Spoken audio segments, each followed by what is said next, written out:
Hello and welcome back to True Crime Metrix. First of all, can anyone hear a crackle? Is there a crackle on this live? What is going on? It might just be my headphones, I don't know. But please do let me know if you hear a crackle. Why is this crackle, crackle, pop? Snap, crackle, and pop. Yeah, we're going all the way back today, guys. We're going all the way back to an old friend. An old friend. Feels like a family member I haven't seen in a long time, you know. Charlie Adelson on the stand. Daniel Rashbaum, direct examination. Charlie Adelson's about to spew his web of lies all over the witness box. I don't know if I can handle this crackle though. Maybe it'll cool down when we play some audio here, yeah? Good stuff. Welcome everybody in chat. Hey, if anyone out there doesn't know who the fuck Charlie Adelson is, I suggest that you crawl out of your cave, spend some time on YouTube, go to our channel page. I swear about 78% of all of our videos are Adelson-related videos. We've got Wendy, Donna's arrest, Wendy's interrogation, streams and streams of fantastic Adelson content. You'll be able to see it's real clear in the thumbnails because they all say Adelson or Donna or Wendy. Fantastic stuff, you know, gripping stuff. So we're just going to throw back, you know, we've got Donna's trial coming up. True Crime Metrix is flying all the way over to Tallahassee to cover it in person.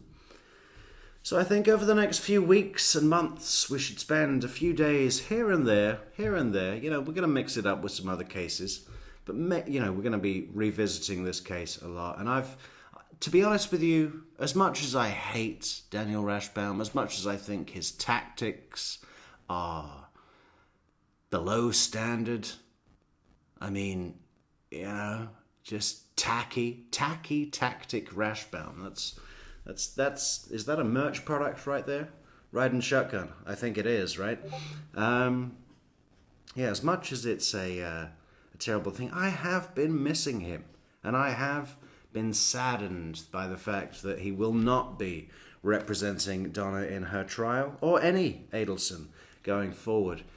He's out. He's persona non grata. He's not coming back. But you know who is coming back? Judge Everett. Look at him there. Look at him there. With his big drawer full of Skittles that aren't even in the pack. Just the drawer full of them. Organised by colour. What is Judge Everett's favourite Skittle colour? I'm going to say cherry. Definitely a red Skittle man.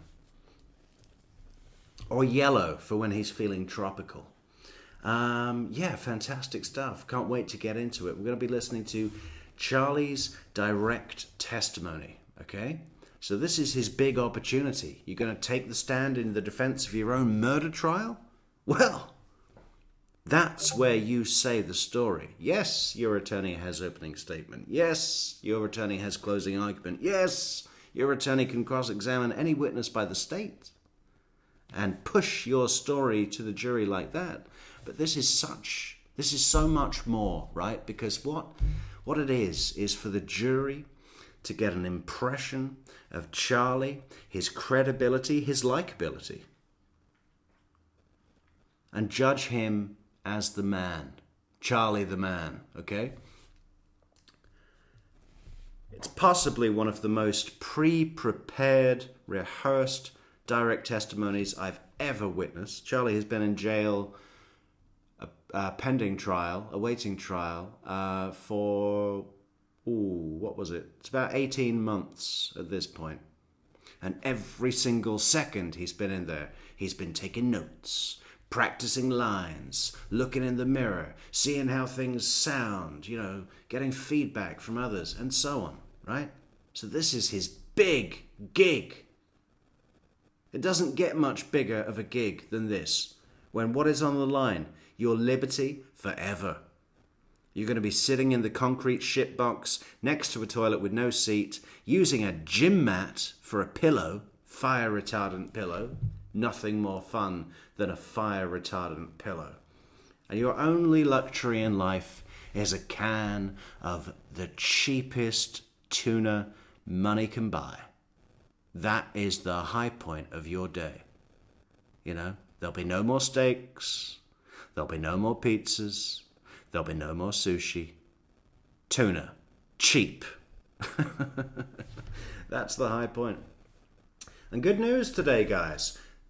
This is a first for the True Crime Metrix production. This is the very first time that we are conducting our broadcast from inside an actual building with walls and a ceiling and furniture and a bathroom, a full bathroom with shower and all of the things. It's been a great day. It's been a great day today to be in here, waiting to speak to all of you. I feel like Robin Williams when he comes out of the Jumanji board game, sees an actual real toilet, and says, "Oh, thank God, no more banana leaves." But on the downside, possibly, it might be a little bit of an echo chamber. You know how they build these things in Portugal? Well, it's just bricks.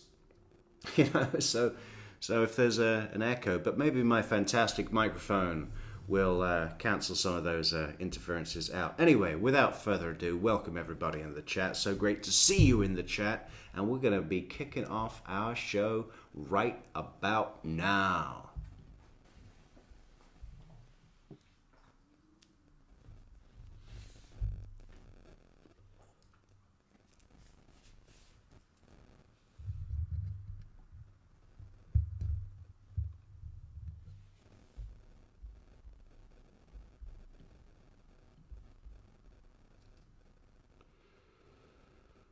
Okay, just get it going here.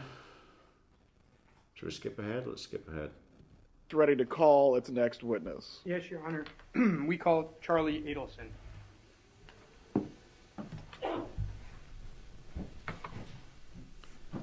Ah.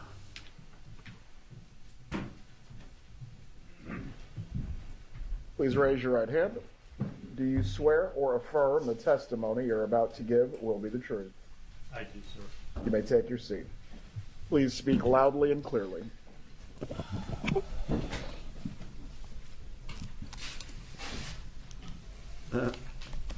Little nervous. Charlie, let's start with the most important question. Did you cause the death of Professor Dan Markel? Absolutely no. Did you hire anyone to kill him? No. Okay, so the first three words out of his mouth are absolutely no and no. And you know, how many times do we need to say it? If you start out a denial with the word absolutely, which is an affirmation, you know, it's not off to a good, you know, absolutely not is the way to say it. Absolutely no doesn't even, it's not good English. It's not good English. That would not be good to put on an exam, right? Did you put any letters in any diaper bags of Katie Magbanuas to have Professor Markel killed? No. Now, before we get there, let's spend some time on your background. How old are you? I'm 47 years old. Where were you raised? I was raised in Coral Springs, Florida. When were you arrested in this case? I was arrested April 21st, 2022. And by the way, are you? How do you feel right now? I'm really nervous. Why are you nervous? My whole life depends on it. Where have you been living since you were arrested a year and a half ago? Leon County Jail. Growing up, what was your family like? It was pretty normal. I was in the middle of 3 children. My dad was a dentist. My mom was a school teacher. Played a lot of sports. pretty normal upbringing. Do you have a brother and a sister? I have an older brother and a younger sister. How close were you with your siblings growing up? My brother I wasn't real close with. My sister I wasn't really that close with either, probably until I got into high school. And then we were probably closer in age and had more in common. And then I got closer to her as the years went on. Your family growing up, would you describe it, how would you describe it financially? Did he get closer as the years went on? I mean, it seems more like he became more of an instrument for his mother to influence his sister to their mother's will, right? I mean, were they close? I mean, Wendy was saying they were close. Charlie's a joker, you know, we're really close. But, you know, that's in comparison to Robert, the older brother, who was ousted from the family for of Indian descent, right? I'd love to know if there were actually examples of Wendy and Charlie being close in a normal way, in a way that we could expect siblings to behave. I mean, in a lot of ways, it seems that they were too close. We've speculated on this channel before whether there was a sexual component between these siblings, right? You know, Jeff Lacasse was surprised about how openly he would discuss sex acts in front of his little sister, which does seem a little bit odd, doesn't it? I'd say it was upper middle class, and then in '92, my dad lost a lot of money. Upper middle class. What does that mean exactly? Upper middle class, that means that we were stinking rich. I said I wanted to try playing tennis when I was 7, and my parents built a double tennis court with full ball fences. You know, I mean, yeah. Anything with status. We were all about the status. And then wasn't upper middle class after that.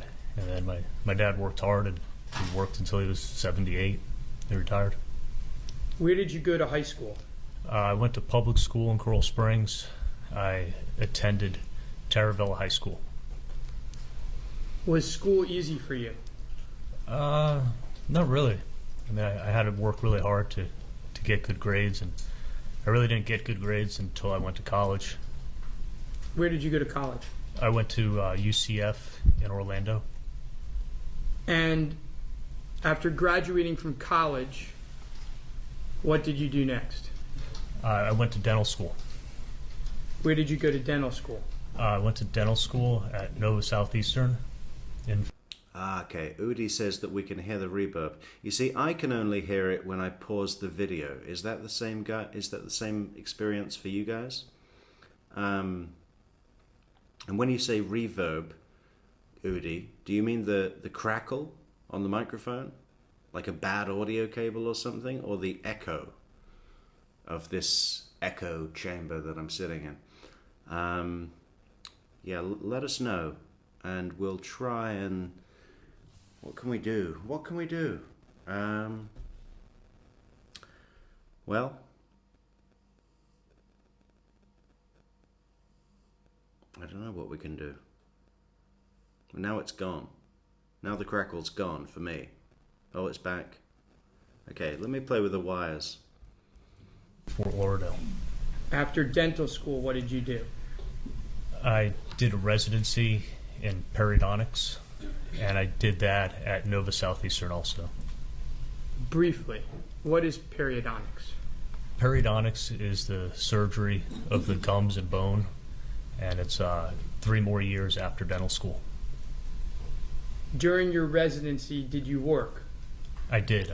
I'd moonlight, and I'd work nights and weekends as a general dentist. When your residency ended, what was your financial situation? You see, part of Charlie Adelson's direct testimony is going to paint himself as this work came first, hard study, put yourself through school, then go to dental school, college, and then periodontic school, which is 3 years more study. He moonlighted all the way through, trying to pay off that student loan. He thinks himself. If anyone has seen the movie Vival Goes West, the sequel to The Rescuers, he's trying to paint himself as this kind of American dream, scrubbed his way up from the bottom, when the truth is that he came from an immensely privileged family that were able to pull a lot of strings to put him in the position. It is a cheater's round that he's done. But of course, he's not going to say that on the stand, because the jury would be like, "We hate this guy. He's a cheat. He's privileged. He's better. He thinks he's better than us." And, he's never really done anything in his life. But, Charlie's got to spin it in a whole different way, right? I had about $200,000 in student loans. Now, after graduating from your residency, what did you decide you were going to do? I started basically moonlighting when I was in dental school, and then when I got out, I really didn't have money to start a business. So I started working for just individual dentists, where I'd come in and do the surgery for them in-house, so they wouldn't have to send the work out, but the patients could still be seen by a specialist. So I traveled from office to office. When you started, and I think, when did you graduate your residency? Graduated my residency in 2006. When you started, how many offices did you travel to? When I first started, it was just the first office that I was moonlighting in when I was in my residency. And then through an assistant that had worked there, she introduced me to a couple offices, and then those offices introduced me to more people, and it grew from there. By the end of the first year, I was probably working in, I would say, 6 or 8 offices. By the time frame of 2014, when Professor Markel was murdered, how many offices were you working in, approximately? Between 30 and 35 offices I would come in to. Wow, look at that lens. Wow. If your camera lens is bigger than your head, you know that you're a professional photographer, for sure. When you graduated, where did you live? When I graduated Perio, I lived in an apartment across the street from school, and then I bought my house I still lived in 16 years or 20 years later after that. And that house is where? On Whale Harbor. I moved in there in 2006. Now, during this time frame of 2014, can you describe for the jury how far you would travel? In other words, how far were the offices apart from one another? I never turned any work down, so I had an office as far south as Cutler Ridge, which is a little bit north of Homestead. It's a good hour and a half south of Fort Lauderdale. And then my furthest office I went to north was in East Port St. Lucie, which is a good hour and 45 minutes north of Fort Lauderdale. Port St. Lucie is probably about halfway between Miami and Orlando. Is that fair to say, or closer to Orlando? I'd say it's probably closer to Orlando. Okay. Yeah. Now, your typical work week, what did it look like? I would work in usually 2 offices a day. I would start around 8 or 9 o'clock. Hey, welcome back, Cinderella. An old friend is joining us today, folks. Welcome back, Cinderella. Good to see you. Work in one office till... I've really got to do something about this, Mike. You know what, guys? I might just disconnect the professional microphone and use the laptop, because this is too much. Just give me a second here. How do I do this? Shit.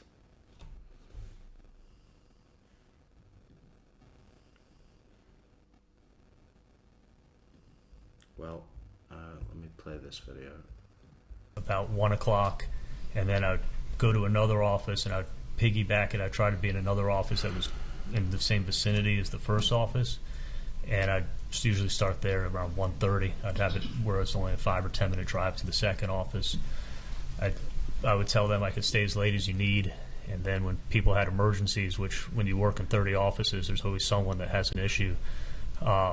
I would come into their office. I would just say, just have an assistant stay. And when I got done with that second office, if it was 8 o'clock, 8:30, I would still go in and I'd work in the third office.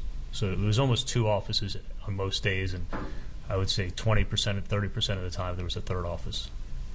How many days a week did you work? And again, we're talking about the 2014 time frame. I was working 6 days a week, and then I was still working 6 days a week.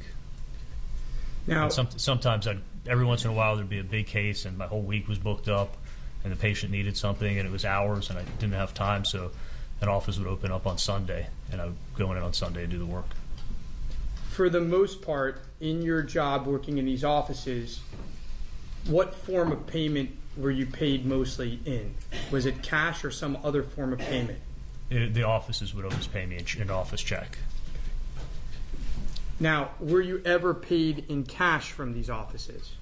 I wasn't paid from the offices that I worked for in cash, but... Yeah, they paid him an office check so that he could put that small amount through the books. You know, these Adelsons, they're all about cooking the books, right? So this guy was making $2 million a year at some points, right? I think that was his high time. What does that work out to? Well, that's you know, it's about what, 180 grand a month, 200 grand a month, roughly, whatever it is. Really a lot of money, okay? But of course, paying tax on that would be unthinkable. So he takes an office check for a modest amount, a regular dentist amount, probably even less, right? Puts that through the books. IRS, there you go. There's your cut, there's your cut, there's your cut. But most of his income was through cash, right? Now, Charlie's going to act like that was all like, oh yeah, there were occasional times when I did a favor for someone who worked in the office, and you know, because I'm a good man, Saint Charlie, I said, yeah, just pay me for the materials in cash. I'll do the work for free. But of course, you know, the thing about unaccounted, undeclared income is that it can't be accounted for, right? So we've got no way of knowing how much cash he was receiving or from who, right? But we do know that he had a safe in his house the size of a refrigerator full of money. Stapled money. If I was doing a work on like one of the assistants in the office or a friend of the dentist, and the dentist didn't want any money to come to him, and I was doing it as a favor, I would say just go ahead and pay me in cash for the materials. And then the materials were expensive. Sometimes they were hundreds, sometimes it was $1,000. And then but the dentist didn't want to take any of the money from that person, so he was like, I'm removing myself from the situation. So the person would pay me the cash just for the materials for the work. That was poorly worded. The quote of the dentist whose office it is that he's working from said, I'm removing myself from the situation. Just think about what that implicates, right? That sounds like, hey buddy, what you're doing is dodgy as fuck, and I don't want anything to do with this. I don't want to be associated with this. I don't want my name anything to do with this. I am removing myself from the situation. I'll turn a blind eye, but I'm not connected with whatever it is that you're doing. That's what that sentence conveys. not some charitable, benevolent, kind dentist that doesn't want to charge his employees for free work. I'm removing myself from the situation.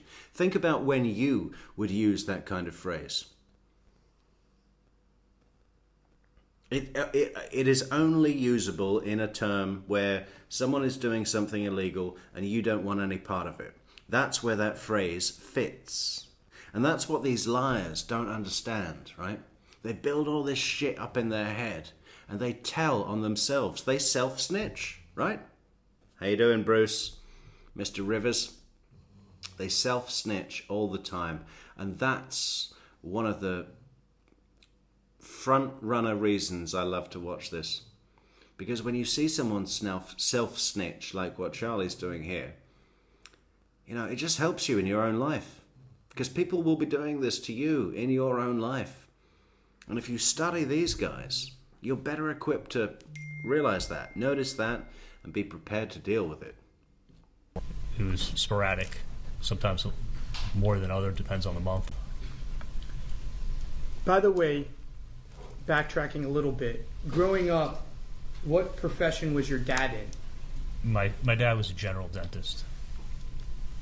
And did your mom work growing up when you grew up? She had 3 kids, and she still worked as a substitute teacher, where she would come in sporadically. Yeah, to get a check. To get a legally binding check that she could justify money.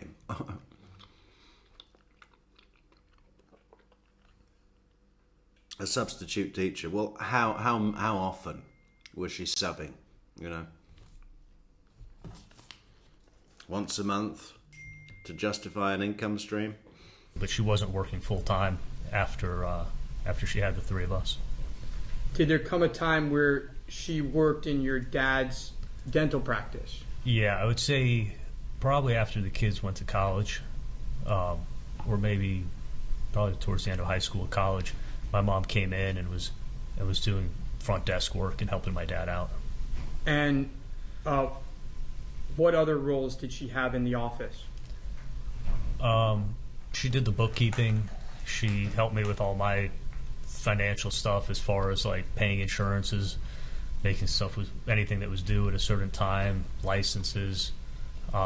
She paid salaries at the office, and then also did front desk with Erica. All right. Let's talk about the Adelson Institute.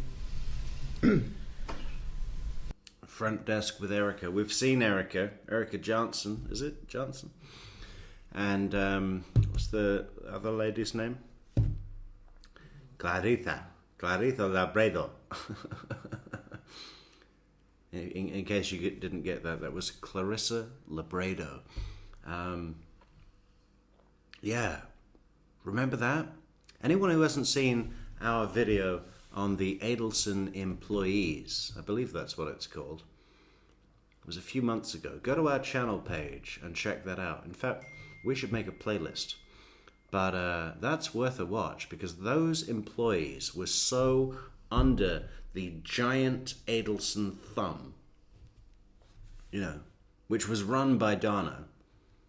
Harvey's doing the business, the dentistry, Charlie's coming in to do the periodontal work, and Donna Adelson's just in there saying, yeah, file this under that income, and we'll declare that, but we'll not declare this, and so on and so on and so on. Just minions. When you became this traveling periodontist, were one of the places that you traveled to your dad's dental practice? Yes. How often did you work at the Adelson Institute? I would work at my dad's office. I would say every 4 to 6 weeks, and I would piggyback it. There was another office that I worked at every 2 weeks that was in the same plaza as my dad's.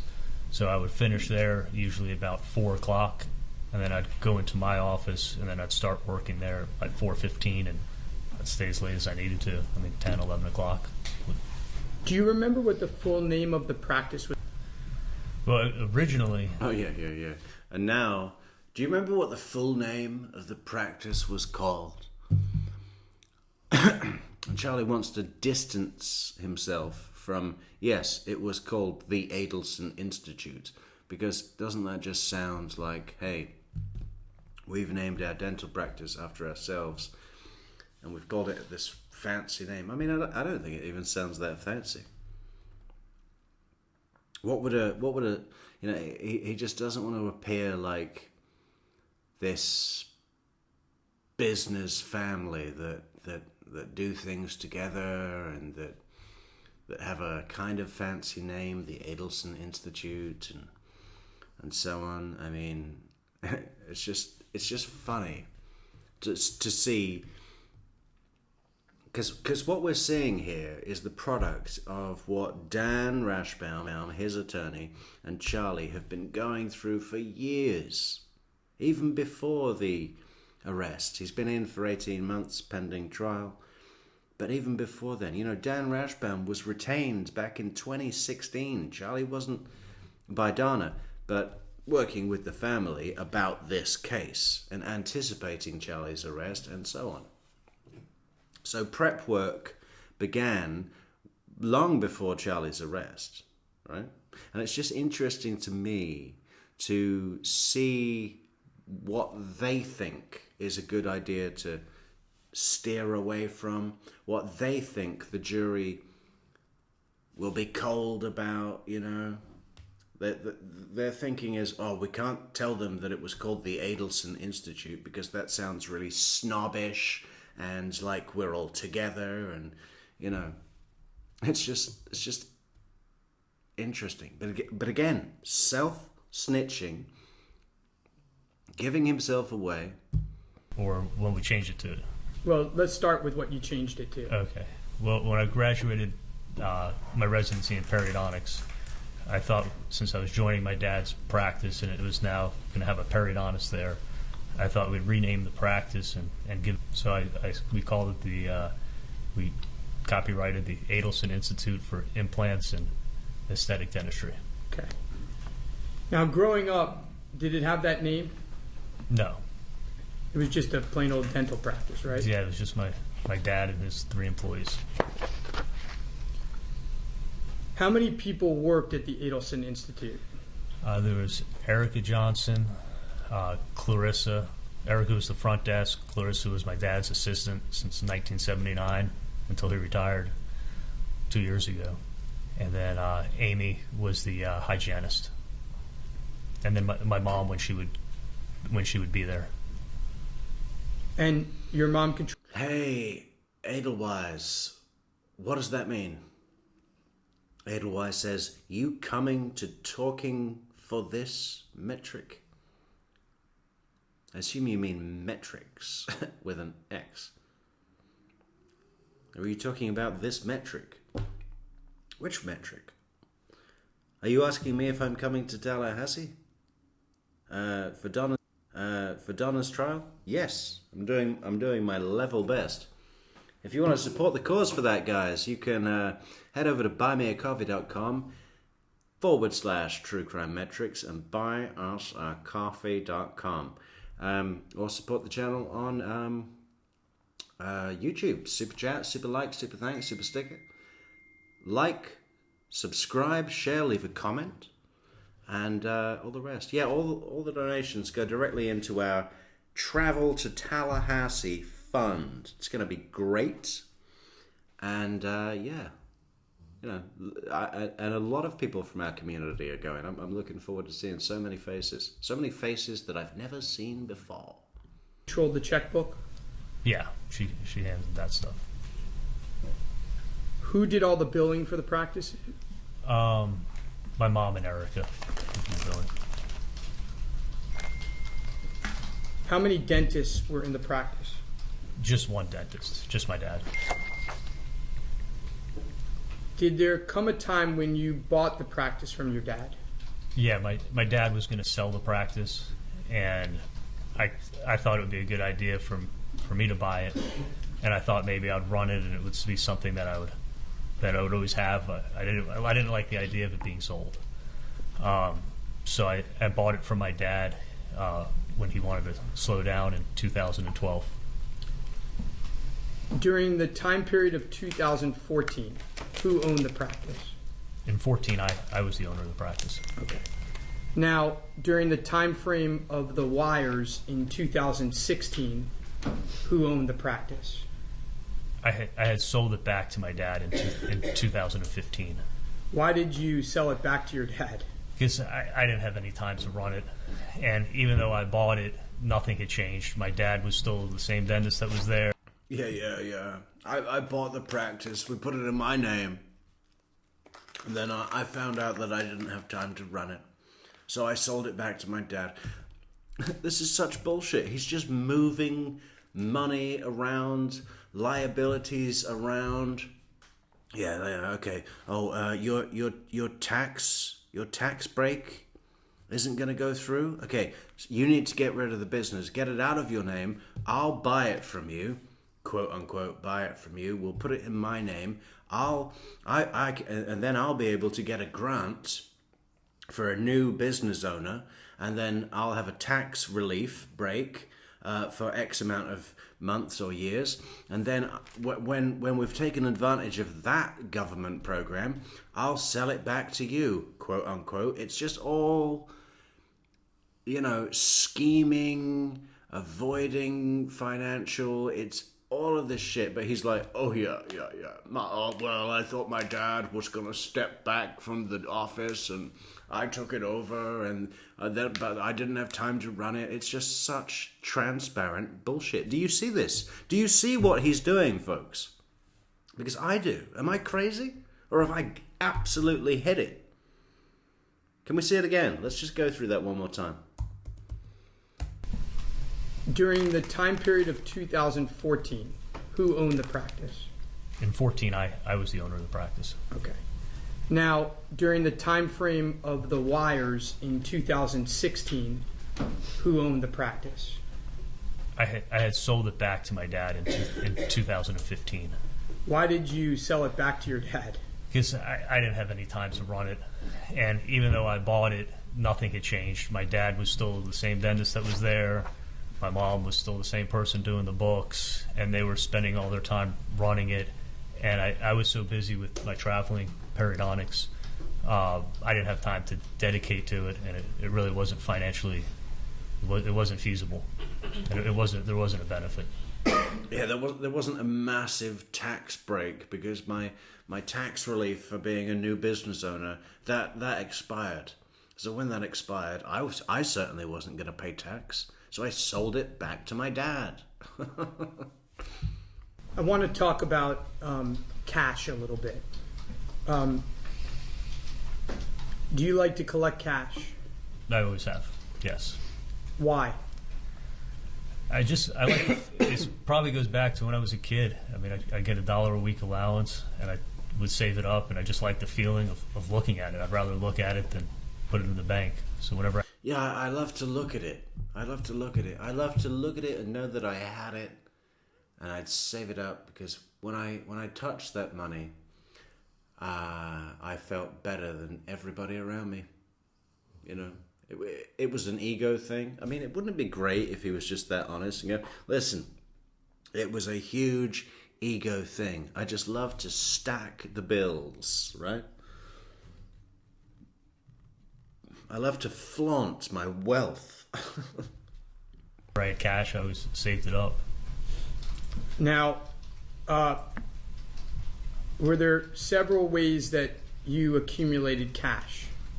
Yes, there was.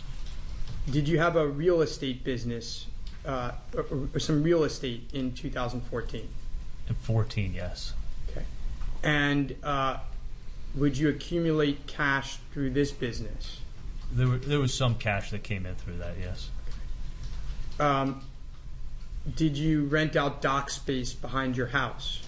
Yeah, I rented out my dock space behind my house since 2006, and it's been rented ever since. And how would you be paid for that dock space? For the year. Were there other ways that you would accumulate cash over the years? From whenever I did work on someone as a favor, and they were just paying me for the materials. I got paid in cash on that. And probably the biggest source of cash through the years is every time I went out, every chance I could, I used my credit card to build up the airline miles, and I'd always pay the tab, and whoever was there would just give me the cash, and it added up over the years. I've done that 20 years. And once you had this cash, what would you do with it? Whenever I had $1,000, I would staple it, and it was a packet. So it was really, I stapled it because it was just being saved. I wasn't spending it. And I was always using my credit card, so the cash built up. Where would you put the cash? I put it in my safe. When you, I'm going to go back to your business a little bit. When you started your business, did you make a lot of money the first couple years? No. I mean, it took off pretty quick, but it wasn't where it was in 13, 14, or 15. By 2011, approximately, how much money were you making? I was probably making $350 a year. And what did your income look like in the 2014 range? 14, I made between, I think, around 850 to 900,000. What were your best years financially? 13, 14, and 15. Have you ever been married? No. In the time frame of 2013-14, did you have any kids? Back then, I didn't have my son. During this 2013-2014 time frame, how would you succinctly... Back then, when we thought we got away with the murder, I didn't have my son. It was only when my arrest was imminent that I thought, I better have a kid. Maybe if I have a kid, the police won't want to tear their murdering father away from the boy. So often that's the logic of these killers that have children. Like we saw it with Dahlia. We saw it with who was the other one? There's been like 3 or 4 that I can think of where the cops are closing in and suddenly the murderer has a child. And I'm sure that it's like, look, I've settled down. Good man. Not a suspect. Describe your lifestyle. Work came first. I, worked my whole life to get to where I was. So work came first, and then second was underage Colombian prostitutes. Third was a long list of Asian women. And fourth, that was my luxury car collection. We're not going to go into that, though, are we, Charlie? Work came first. I wasn't turning any work down, and I was single, so I worked. I'd go to the gym late at night, and I'd probably go out one night a week, usually on a Saturday night is when I'd go out. Now, do you have any children now? Yeah, I've got one son. How old? 5. I want to talk to you about your relationship with your parents as an adult.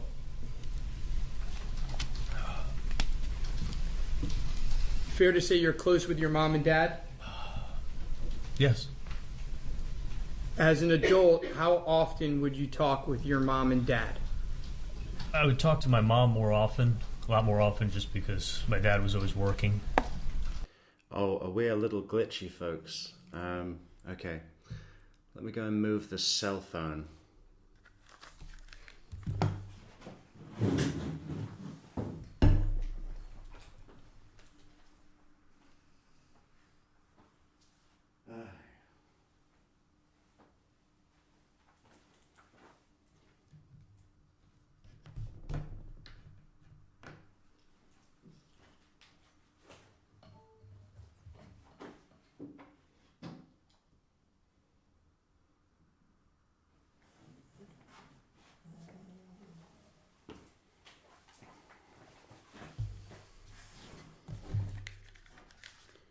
Hopefully that'll be a little better.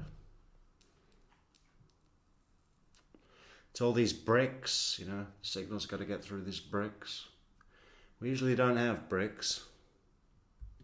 But I talk to my mom every day. Once a day or multiple times? At least once a day, but most likely probably twice a day, because there was always, usually one thing was a personal thing and one thing was something having to do with the office or scheduling or something like that. During the 2014 timeframe when you owned the office, did your mom work for you? You could say that. Yeah. Did she control the books? She wrote the checks. Yeah, they had the checkbook at the house. Now,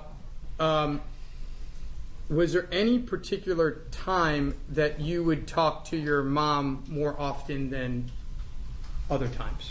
Yeah, in the morning driving into work, I'd call my mom, and usually on the way home from work, I'd call them. Just depends on how long the drive was, really. How involved was your mom in your life? Hey, thanks so much, Jill Jane, for that nice Canadian super sticker. Thank you so much, Jill Jane. Business-wise, very involved because she was running the office. Personal-wise, I would tell them things and keep them up to date with stuff and my life. But it was my life. I did whatever I wanted to do. We're going to get to this later, but... We got that much, Charlie. I did whatever I wanted to do, you know.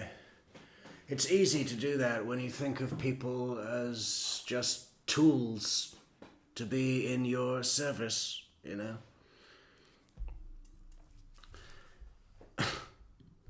How involved was your mom in your sister's life? I think she was more involved. I think my sister involved my mom maybe more. And it just depends on different issues. I want to talk a little bit about your sister, Wendy. As adults, before she married Professor Markel, how often would you talk with her? I'd call my sister, I'd say about every 10 days or so we'd talk. I'd call her, but she was busy and she wasn't real good with the phone. So I would call her, and she would always take a day or two to call me back. I spoke to her half the time when I called. Half the time she didn't pick up. How often would you see her, again, pre-marriage? How often would you see your sister? Not a lot. In 1995, I left to go to college. In 97, she left to go to college up in Boston. So it was pretty much, I would say, holidays, like every 3-4 months. You know, Thanksgiving, Christmas time, sometimes during the summer. So maybe 3-4 times a year I'd see her. There came a time when Wendy started dating Professor Markel, right? Yes. Do you remember when you first met him? I do. I think he was in town, and I remember all of us going out to lunch. I think we went to a deli. What did you think of him? I thought he was a nice guy. He kind of seemed like all my other sister's boyfriends she's had in the past. I've never really had much in common with them. And she kind of seemed like the rest of them. But that was pretty much it. Now, nice guy. After they got married, what was your relationship like with Professor Markel? Hey, look, there's Fancy Fiction in the crowd. Hey, Fancy. Now, how you doing? Just next to Rashbaum's right ear. Erudite as ever. Look at her, hard at work, studying, taking notes.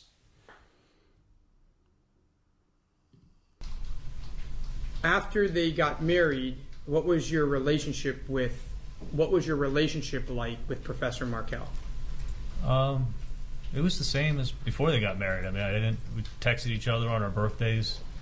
I don't think we ever really called each other or hung out. I mean, I would just see him when he came over to the house with my sister. And how often would you see him and your sister? I would say twice a year. maybe, or roughly around there, maybe 3 times a year. In the years that Professor Markel and your sister were married and living in Tallahassee, how often did you come to Tallahassee? I'd only been to Tallahassee. I was there twice, I believe, when her children were born. And then once when I was working in Alabama. I had a research fellowship, and I was passing through Tallahassee. I spent the night with them, and I saw them that time too. When Professor Markel and your sister were married, did you still communicate with your sister about the same amount of time? It may have been a little less, because I remember when she had kids, I mean, she had even less time. So I probably spoke to her. I'd call her, and then probably more times than not, she didn't pick up the phone. And then I'd get a call back a couple of days later. So it was pretty similar. Did there come a time when you became aware that Wendy and Professor Markel were having marital issues? Yes. What did you learn? I took my sister out to dinner when she had come to town, and we went to the melting pot, and I remember her telling me that they were having issues and it was pretty serious. Did she tell you that they were going through marriage counseling? Yeah. That's when I found out, and I guess that's what I was going to say, is like, if you tried to work things out. And that's when I found out that they had been in counseling for 6 months. I didn't know about it before. Now, what were some of the issues, if you remember, that she told you they were having? He was becoming very, very religious. There was becoming issues with diet and how she was cooking in the house. She wasn't really respectful he wasn't really respectful of her career. He would belittle her. He obviously seemed like he lost his eye for her, and she seemed like she'd lost his eye for him, and she wasn't happy. Now, did she complain about violence or danger or anything like that? Never. Did she complain that he was not a good father? Oh. No, he was very attentive to his sons. Riding shotgun. Thanks so much, Riding Shotgun, for those fabulous 5 cups of coffee. That's very, very nice of you, Riding. Thank you, Riding Shotgun. Did you learn at some point that your sister was going to file for divorce? I did. And when you heard that she was going to file for divorce, how did you feel? I felt bad for her. I mean, she was sad. I mean, no one goes to get married to get divorced. But she seemed like she spent 6 months in therapy with him, and it didn't change anything, how she felt, and he didn't change how he was. And I said, listen, the kids need to grow up in a happy household. Like, they can't have fighting. They can't have a miserable mom who's unhappy. You can't have a miserable mom, can you, Charlie? If your mom's miserable because of your religious, fanatic, abusive, egotistical, elitist ex-brother-in-law, if your mom is miserable because of all of what your Dan Markel is doing, you better have him killed, right? Because you cannot have a miserable mom. You need to have the kids are better off growing up in 2 separate households where there's a positive environment. Vicky Girl, Doris, Murgatroyd, thanks so much for the fantastic super chat towards a seat in the cockpit. Yeah, I better not forget my pilot's license, right? I wouldn't want to get refused entry, would I? Instead of negative. Did your sister seem angry to you? No, she seemed sad.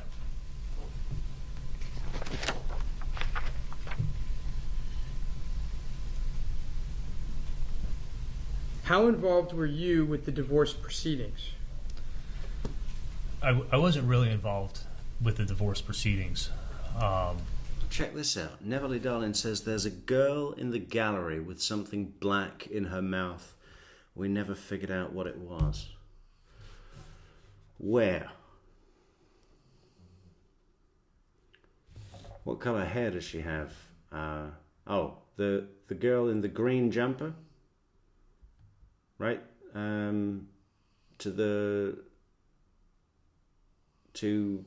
Next to Phil Markel, just in front of Phil and Ruth.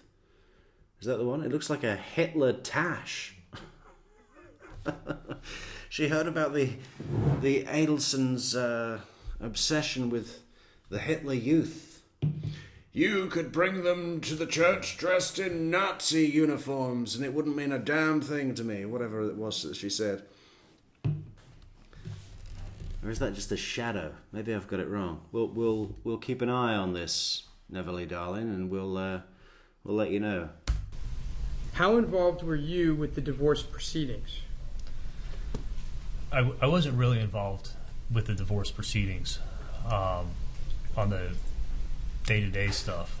Yeah, I don't know what a goat is in this context, Victoria Girl, but I bet fancy fiction, head down, note paper, it's just line after line after line. I am the OG of the case. I am the OG of the case. I am the OG of the case. I am the OG of the case. Give me credit, give me credit, give me credit, give me credit. Just joking, Fancy, okay?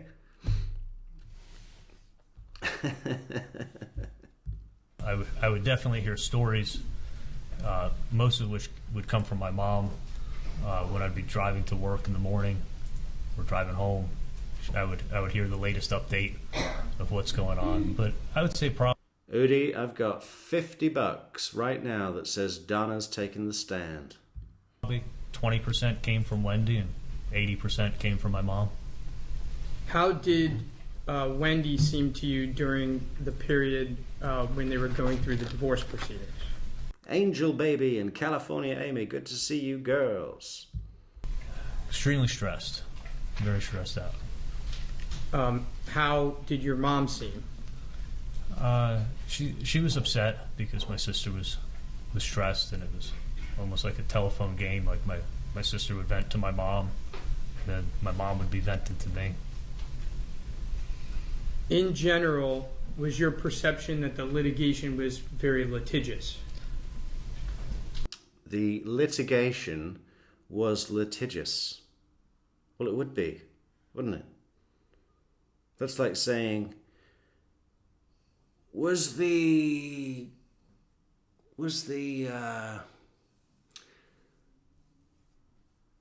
musician very musical? Well, he fucking should be, right? Yeah. If he's not, we've got a problem. If the musician's not very musical, he's not got the job. Okay. Next. I did learn that. I mean, he was fighting over bicycles and all kinds of nonsense, and it seemed not to end. Now, were there some big issues like relocation that were issues as well? Yes. Let's talk about relocation. Did there come a time that you learned that your sister filed a motion to try to relocate to South Florida? I did. And do you know why she wanted to relocate to South Florida? Primarily, it was because she had no family in Tallahassee, and she had 2 young kids, and my parents lived in South Florida. I lived in Fort Lauderdale. And she wanted to be closer to family, and she had a better, more secure job for her career in South Florida. How did you feel about the idea of your sister and the boys moving to South Florida? I thought it would be great. I mean, I hadn't lived in the same town as her since 1995, so I thought it would be great to have her in town. How important was it to you?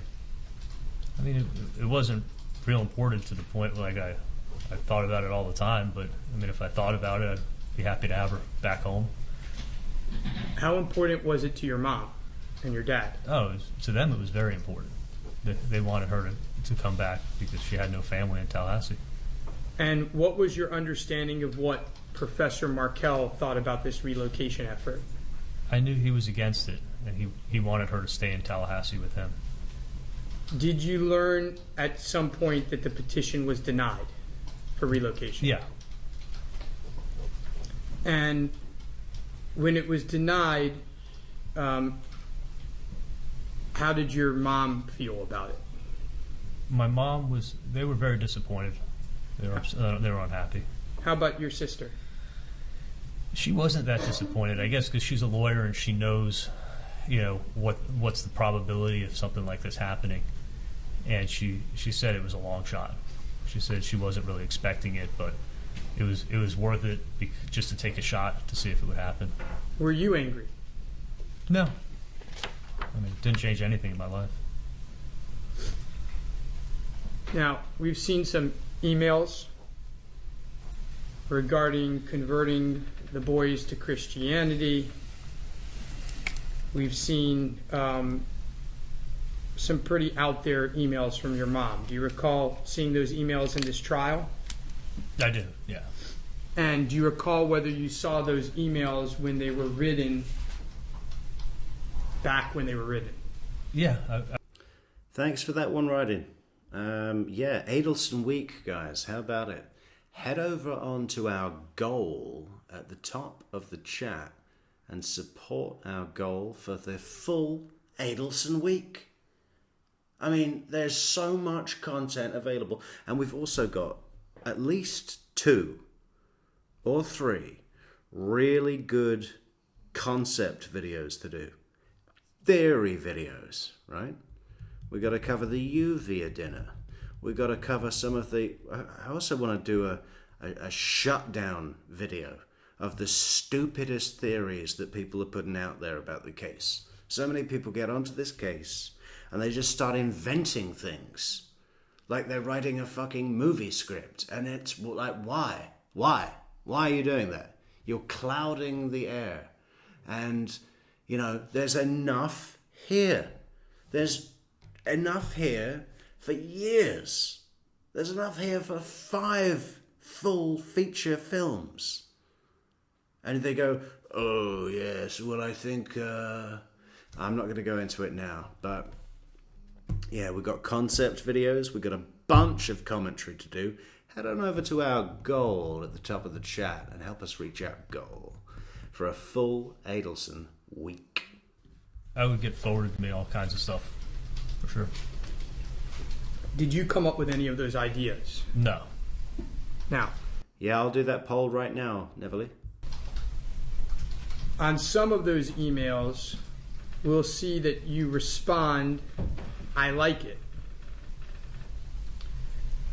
Why did you respond that way? Well, my sister tried being really nice to Danny. It got her nowhere, and he was being really litigious, and he was looking to give her a hard time.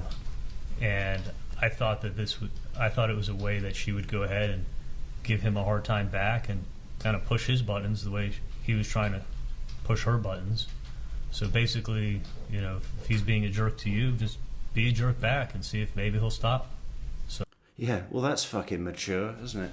Well, if he's being a jerk to you, maybe we should really screw with his mind. Maybe we should tell him that we're taking his children and not only refusing to have them eat kosher, but we're going to have them baptized into the Presbyterian Church, or whatever it was, the Catholic Church. Yeah. What can we do to really, really undermine him on a deep emotional level, sadistically? And he's trying to sell this as a reasonable frame of mind that he was, retaliation. Well, if he's being a jerk to you, just be a jerk back. Maybe, what does he, get to the thing that he really cares about and take it all away. Yeah. Jury's like going, yeah, that's what I'd do. I'd do that. Yeah. I'd have both boys tattooed with a image of Jesus on the cross. Huge tattoo on their chests. Each boy, Jesus on the cross. So I didn't think any of those things she was actually ever going to follow through with, but I thought that it would really push his buttons, so I thought, why not, give it a shot. Now, I want to talk about the $1 million offer. Did you ever become aware of efforts by your family, including yourself, Yes. to offer Professor Markel money to allow your sister to relocate? I did, yes. And do you recall who came up with that idea? It was my parents. What were the terms of the offer? How much was it for? The offer was for $1 million to have him move down south to South Florida with my sister and the boys, and that would afford him enough money that he could easily commute to his job in Tallahassee for the days that he worked, just the way. Yeah, and the 4-hour travel time total. You got to go to the airport, go through security, check your bag, wait for the flight, get on the plane. And it's always an unknown amount of time when you finally get on the plane. It's not like catching a bus, is it? You catch a bus, 20-minute bus to work or whatever, and pretty much you can rely on it,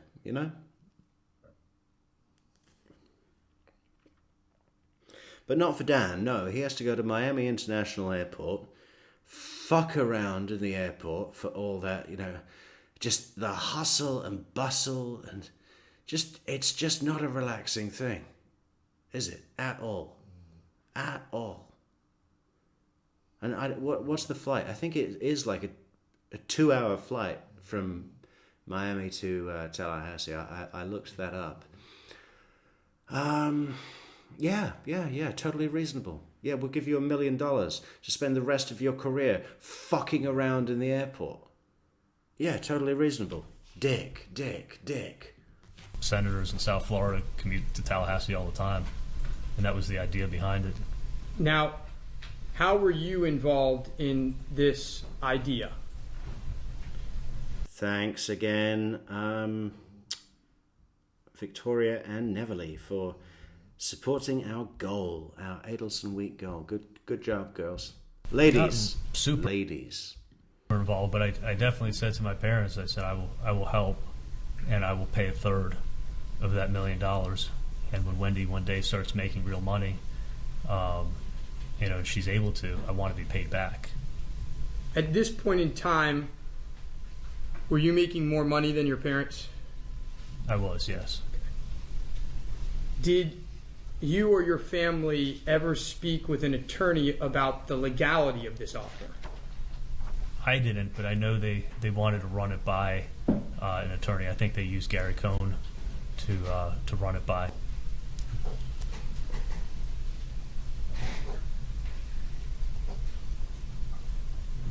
Do you know if the offer was ever made? As I sit here today, I know that the offer was never made. But back when the offer I thought it was made and I thought it was turned down. Did you, Charlie, you like to talk a lot, right? Yeah, I didn't realize how much I talk until I listened to all those tapes, and evidently I do. I mean, I knew I liked to talk, but didn't realize how much. When you got involved in this $1 million offer... Yeah, I didn't realize that, whenever I'm with people in a social situation, that I just can't stop myself from completely monopolizing the conversation. I didn't realize how utterly uninterested I am in anything anyone else has to say. I didn't realize how important it is for me to be the very center of attention for any vocal exchange that you can imagine. I didn't realize that until I listened to myself. Would you talk about it with others? Yes. How would it come up? It would come up when people would say, doesn't your sister want to move back back home, how's she doing? And I said, yeah, no, she definitely wants. Whoa, pretty divisive, not divisive, decisive voting going on this poll. How many votes have we had? Okay, 26 votes, and we've got a 92% yes, Donna will take the stand. Keep them coming. It's only been up 6 minutes. How many people do we have in chat? 89 people in chat. Let's get some more likes on their video, guys. Let's hit that like button, because when we hit the like button, guess what? It helps us out, it helps the video out, and the video will be pushed to even more people with the algorithms. How great is that? I'm going to like the video right now. You should do the same. There we go. There we go. Nice. To move back home, we tried everything we could. Like, we even offered $1 million to Dan to see if he would move down with her, and it didn't work. Like, he turned it down. Yeah. We tried to buy him. We tried to, to bully him into submission with the offer of money. And, he just had too much dignity to accept that. So obviously we had to blow him away. But it's really his fault, because if he'd have submitted to our will and, sold his soul to us, then, he may be still alive today. Now, did you ever talk with Catherine Magbanuas? And we'll talk a lot about her in a little bit. But did you ever talk with Catherine Magbanuas about that $1 million offer? Yes, I did. And what do you remember telling her? The same thing I told everybody else. Is it came up when she was asking me about, doesn't your sister want to move back home? And I said, yeah. I said, we tried everything we could. We even offered Danny $1 million to move back to South Florida, and it didn't work. And it's the same thing I said to her as what I said to a bunch of people. How did she respond? Hey, ring the bell, Soap. We just broke 100. 102 people in chat. 3 figures. 3-figure metrics. Whenever we do the Adelson content, that happens, doesn't it? Good job. I think we will do Adelson Week. How are we doing on our goal? 4 out of 10. There's got to be 6 more goal finders out there. Head over to the goal and help support Adelson Week. She was like, wow, that's a lot of money. She's like, you got to take out a loan for that? And I said, no, I got cash. I can pay for it. Okay. Now let's talk about gifts to your sister during her divorce. Thank you, Rodin. In general, did you provide any financial assistance to Wendy during the divorce? No, she never asked, and I never gave her any money. Did you pay for her lawyers? Never. Now, did you give her any gifts? And let's just start with the broad question, and then we'll break it down. Did you give her any gifts? Yes, I've given her gifts during the divorce. Okay. Do you recall giving her a TV? Yes. How did that come about? Well, when she was moving out of the marital home, and she was starting, from scratch in a new house, she didn't take any. No one took her belongings. Starting from scratch in a new house. It is well documented and known that she took everything from the marital home. Dan wasn't even left with fucking Tupperware in the cupboards, right? She took everything, all his favourite stuff. She took half the dining chairs, and, well, I don't think she actually sawed the dining table in half and took that half. Brick by brick, the entire house. I'm taking half. Are you telling me she didn't take a TV? Yeah, I don't believe you, man. I don't believe you. Starting from scratch, she had to run away from crazy Dan. Crazy, abusive Dan. The only time that she could get out was when he was in New York on a business trip. And she took the children and ran to Miami. Please. I said to my mom, I said, what does Wendy need? Like, what does she need for the new place? And she said, actually, she's leaving the TV sets. She needs a TV set for the house. So I said, all right, fine. I said, go to the store up there, and go to Best Buy and pick out a really nice TV set, and I'll pay for it. I said, buy it and I'll give you. Yeah, try and find one for $5,000. And if you can't find one for $5,000, buy her 10 televisions. You know, and I'll send you the money. $5,000 TV. The money. Now, do you recall making a joke that buying her a TV was cheaper than hiring a hitman? Something to that effect. Yeah, it was. Want me to say what? Yeah, tell me what the joke was. What happened was, when I gave her the TV set as a divorce present, it was the stupidest thing I ever said in my life. And I said, I was going to get you a hitman, but the TV set was a lot cheaper, so I went with the TV set instead. And I said it as a complete joke, and it was stupid, but I do that a lot. Did you make that joke? Victoria Girl says maybe Donna's defense will be triple extortion. Yeah, how about that? To others. Yeah. Hey, Soap, what is going on? Can you be quiet, please? Because we're in the middle of a broadcast, okay? If you could just, you're always thinking about what is right for Soap, okay? What about others, Soap? Are you an Adelson? Settle down. Yes. Did you make that joke many times throughout 2013 and 2014? I made that joke when she was having problems and she was fighting and she was upset. I recycled the joke, and it was stupid. Did you ever say that joke to Catherine Magbanuas? Yes, I did. Yeah. Just to... That was the seed. That must have been the seed where she knew that killing Professor Markel was the great way to extort me. Yes, I told. Oh, I regret telling that to Katie Magbanuas. Oh, if I didn't run my mouth, then she wouldn't have run her mouth to the people she ran her mouth to, and I wouldn't be extorted twice. To be clear, did you ever look into hiring a hitman? No, never.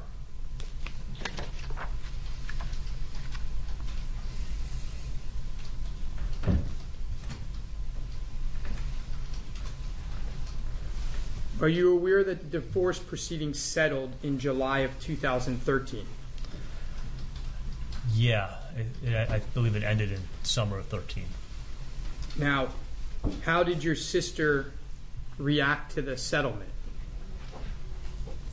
Mr. Pinto Peabody, hello. And hello, Jules 410. And everyone else in chat, great to see so many in chat. Fantastic, guys. If anyone out there would like to support the channel, there's good news because you can do that. Great way to do that is at buymeacoffee.com/True Crime Metrix. We would really appreciate it. I think she found it as like a sense of relief. It seemed like she had closure. She knew what she was going to be doing and where she was going to be living, and she I think she was just looking. I think she was happy. Happy in the sense that she was able to put it behind her. Yeah. What was she was moving on. She was just moving on, custody arrangement? Do you know what the custody arrangement was? I know it was 50-50. After the settlement, how were things with Professor Markel and your sister? I think they were calm for a little bit, and then it got litigious. There'd be little brief areas of calm, and then I think he was kept trying to bring her back into court, and it started becoming litigious again. What was your understanding of this mostly based on? Things that I hear from. Hey, Margaret, what do you want a coffee mug of? We've got a bunch of coffee mugs and shirts and hoodies and all the rest of it at merch.truecrimemetrics.com. Head over to the merch store or put a request in the chat or on Discord. Everyone join Discord with merch requests. My mom, probably 20% from my sister, 80% from my mom. Was your mom upset? She would get upset when my sister would tell her about Danny pushing her buttons and filing all these things in court and giving her a hard time. What about you? During the period of all this litigation, what were... Thanks so much, Pinto, for those fabulous 5 cups of coffee on buymeacoffee.com. Thank you, Pinto. Your feelings about Professor Markel? And yeah, sorry, a lot of thank yous, guys, but just thank you, Udi, as well, for this great super chat and helping us with our goal. We've got 5 out of 10. We're on the way to a full Adelson week. We just need another 5 goal people to come and help us there. Udi says, if Donna does take the stand, get ready for some talking. That woman cannot shut up to save her life. I agree, Udi. You know, as we know from all the letters we receive from her, you know, we get a full, you know, have I said this before, that day 1 of trial, at least jury selection, which is the official first day of trial, will actually be Donna and Harvey's 54th wedding anniversary. How good is that?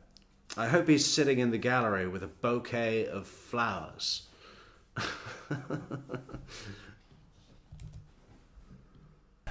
I don't know if it's 54th or 53rd, but it is their wedding anniversary on the 4th of June, is it? I thought he was being a jerk. I mean, hearing stories that he's showing up at her work and bad-mouthing her to other colleagues and saying horrible things about her, like, you know, I thought he was just being a jerk to her. Now, would you think about this all day long, in the morning and at night? I mean, how important was this to your life? It wasn't. I mean, I would only think about it when I'd be listening to a story, and it would be, I'd be driving in the car talking to my mom. She would relay the latest that my sister told her, and then she'd be telling me, and that's when I would think about it. But I mean, I never for a second was at work thinking about it or doing activities that I enjoyed thinking about it. When I wake up in the morning, I never thought about it. Were you panicked at all about it? Were you concerned that your sister was going to be disbarred? Anything like that? Was that a big issue for you? No, I mean, that was a nonsense threat.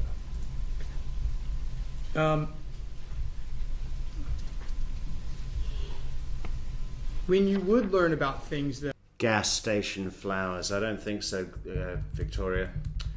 Harvey's going to do better than that, isn't he? He's no Ali Boulaban. He's gonna show up with a bouquet bigger than him. Would you talk to them, talk about what was going on to others? Yeah, I did talk a lot. And why would you, considering your sister's divorce wasn't, and her issues with Professor Markel weren't a huge part of your life, as you've testified, why would you be talking about it to others? Patricia Burns really raises a good point here, guys. And I think possibly our very first episode of Adelson Week should be the coverage of Shadrick Nobles. We have been there before, but why not do it again, you know? We all love watching Shadrick Nobles. There's so much there, you know? No. Or when he turns to the judge and goes, "What the fuck?"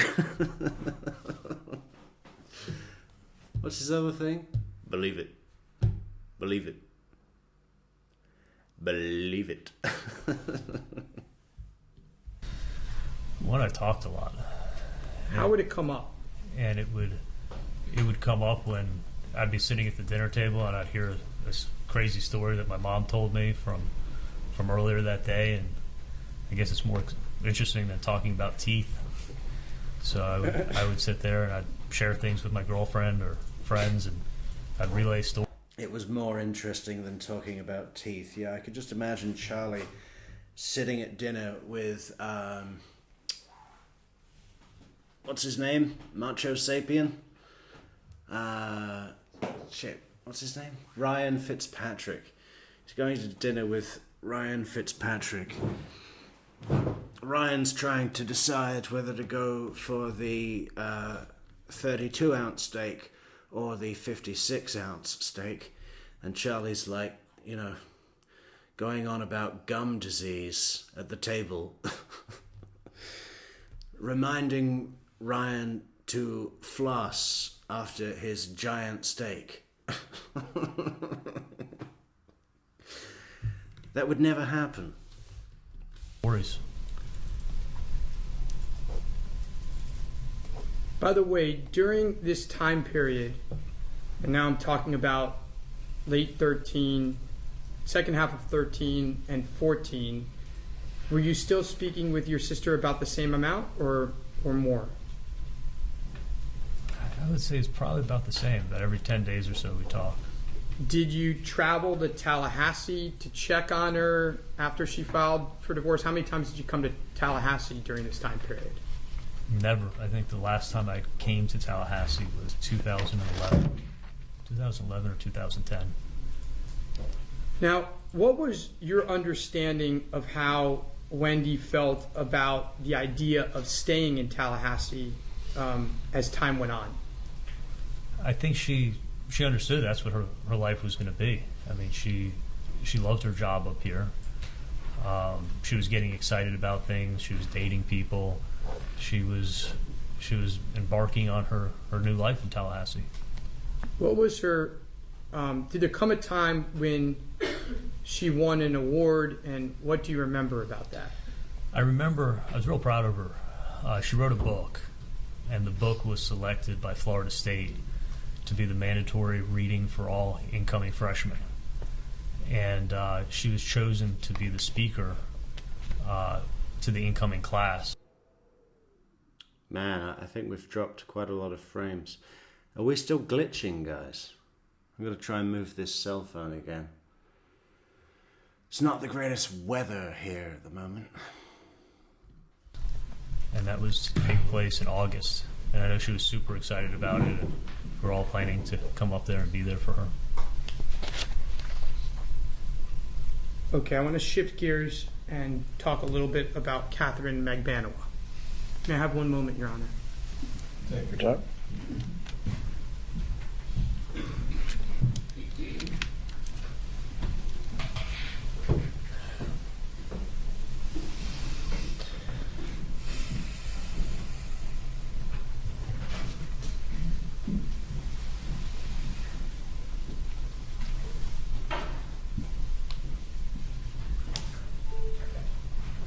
Okay, let's talk a little bit about Catherine Magbanuas.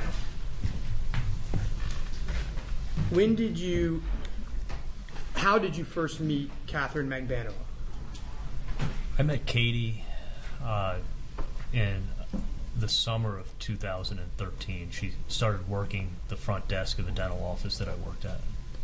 And what was that dental office? Where was it? The name of the office was Sophie Dental, and it was in South Beach. What did she do for the dental office? She was the front desk and office manager for the office. How often would you work in that office? I was there, say, 3 weeks. Was that office a generator of income for you? Well, thank you, Michelle. That's so nice of you to say, and just so glad you're enjoying the show. It was one And of my... thank you, Riding Shotgun. 133 days to Donna's trial. Whoa, is that all it is? Man, I gotta get cracking with this thing. better offices, yeah. Now, you said you met her in July 2013. When did you first go out with her? We first went out, it would have been first week of October, around October 10th. And who initially pursued who? I pursued her. Why did you ask her out? Katie was really cute. She was friendly. She went to the same. She actually graduated from UCF. Also, different time, but she graduated. Yeah, different time. She's quite a bit younger than I am. Not quite as younger than I am that my wife, or my baby mama, turned out to be. That had just left school when I was like 39. From there, she was a really smart girl. I mean, she was extremely smart and witty, and Is that what everyone got from Katie's time on the stand? Extremely smart, guys. In case you missed it when we saw her testimony. Yeah, extremely smart and witty. that's why I pursued her. Once you went out with her, did you learn that she had 2 kids? I did. Now, initially, did you learn anything about her ex-husband? No, the only thing I knew is that she'd been with somebody for about 10 years, and that she was now single. After you dated her a couple times, what did you like about her? Well, and aside from the initial things, what attracted me to her was she had a very busy life also, and my life was so busy it was hard for me to be in a relationship where someone wanted to go have dinner at 5 o'clock and hang out with me a couple days a week. So she was working full time, had 2 kids. Look, all I wanted was a booty call, you know, and I didn't want to have my time demanded of. So, you know, she was just willing to do what I want when I want, and that worked. That's what I was looking for. That's exactly what I was looking for. Kids. So she was fine seeing me once or twice a week, and we both had very little time. Now, you said that your first date was sometime in early October 2013. Yeah, it wasn't even a real date. We just went and had dinner. There's a restaurant in the building, and we finished late, and I said, "You want to grab dinner?" We ate at the building. The building is Sophie Dental, yeah? Can we look up that restaurant? What restaurant is in the Sophie Dental building? Did you ask her just 2 weeks later if she could find someone to kill Professor Markel? No, not at all. Did you have a Halloween party with her or go trick-or-treating with her, and after the party say, hey, do you know anyone who can take... Go trick-or-treating with her? They're not 11-year-old boys. The fuck? You get it. It's the 31st of October. You get a knock at the door. You've got the big pot of candy by the door. You go and open the door, and there's a 35-year-old dentist in full dental surgery scrubs standing there. That would be scary. care of my ex-brother-in-law for me? No, absolutely not. Now, back to the relationship. Over time, did it become more serious? Over time, you know, in the beginning, it's always like you're just trying to see who each other is. And then as time went on, she wanted to get more serious. I'd say probably by the springtime, by probably around March, she started asking me. Now, did you consider her to be your girlfriend, though? Oh, Neverly Darling says that the YouTube is more than glitchy. All right, I do have 3 bars signal now, guys. So hopefully it's improved. Yeah, but I can see that there have been quite a lot of frames dropping. But the signal looks strong on the software. Oh, no, I need to put the phone right there. That's where the phone should be. It's my girlfriend, yeah. Did you consider yourself to be exclusive? After the first 3 months together, yeah, for sure. Did you ever see a possibility of marriage with her? No, I didn't. During the time that you dated her, how often, and let's be clear, we're talking about now the beginning of 2014. Right. So let's keep it far away from July. During the time that you dated her, how often would you communicate with her? We talked every day. When would you talk to her? I'd call her when I was in the car driving to work. We'd text throughout the day, and then I'd always talk to her at night time. Where was she living at the time? She was living in North Miami. And again, you were living in the same place in Fort Lauderdale? Same house in Fort Lauderdale, yeah. How often would you see her? I would see her once a week. Sometimes every once in a while it would be twice, but I would say more often once than twice. And when you saw her, what would you typically do? We'd go to dinner, hang out, watch a movie, hang out at my house. Did you have any relationship with her children? No, I met her children on one occasion, maybe twice, but definitely no more than twice. Did she go to family events with you? She did meet my family a couple times, yeah. She met your sister how many times, if you recall? 2 times. And how many times do you think she might have met your parents?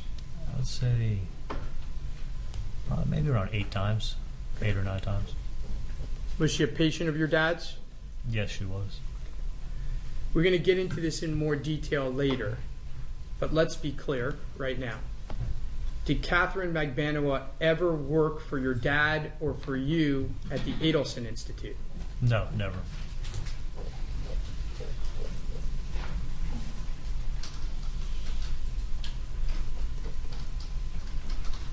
Now, I think you alluded to this a little bit earlier, but as time went on in 2014, did she want to be more serious?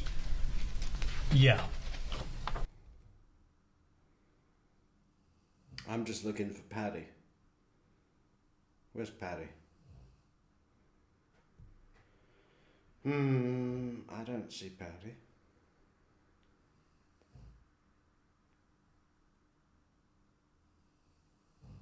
Or is she right behind Rashbaum?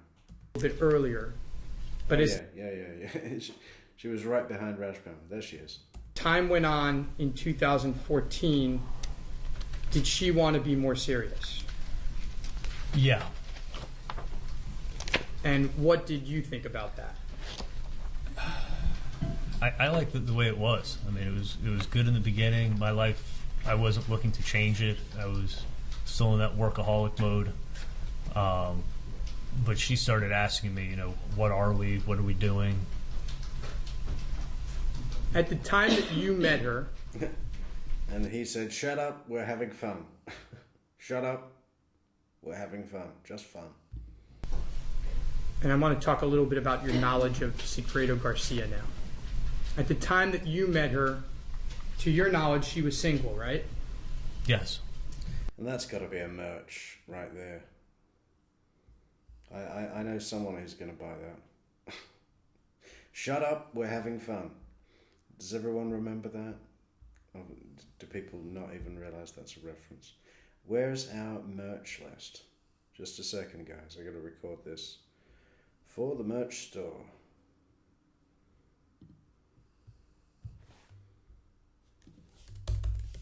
Shut up. We're having fun.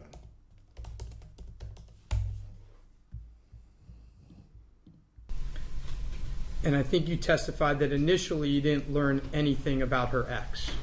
Nothing other than she was completely single. She was done with him.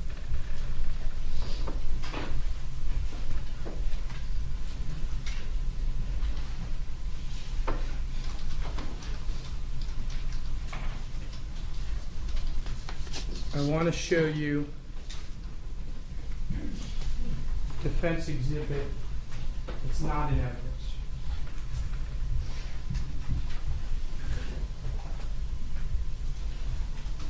I need a sticker.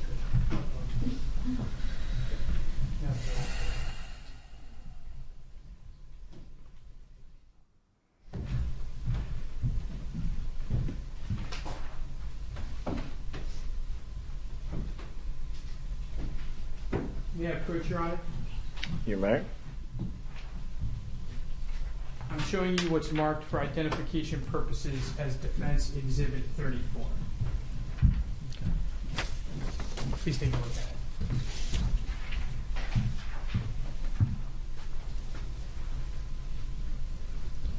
it.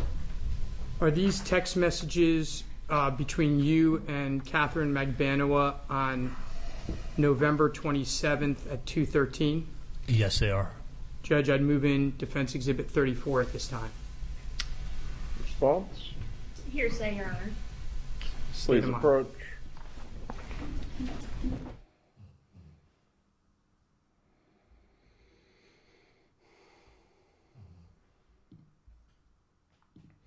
Yeah, if anyone wants to check out our fantastic merch, I'll show you one of our top sellers on True Crime Metric on merch.truecrimemetrics.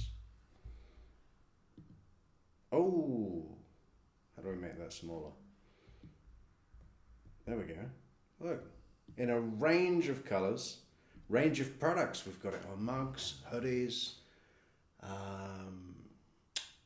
sweatshirts, stickers, fantastic stickers. Everyone's loving the stickers, guys. Yeah. Don't be an Adelson. Ready for Adelson Week. This is what I'm wearing to court at Donna's trial. And I think, wouldn't it be great if everybody did? Let's try and make that happen. I think I'm going to come with like 100 of these and just hand them out.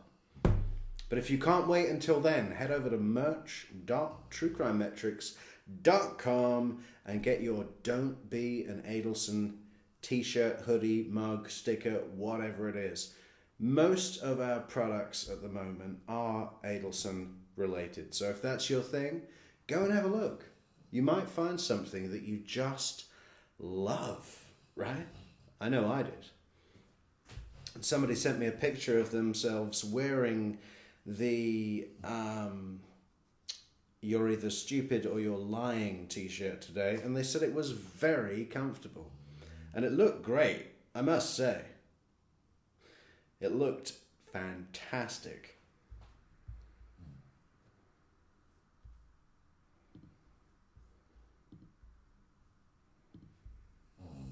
Is this on mute? Am I on mute? No. Charlie.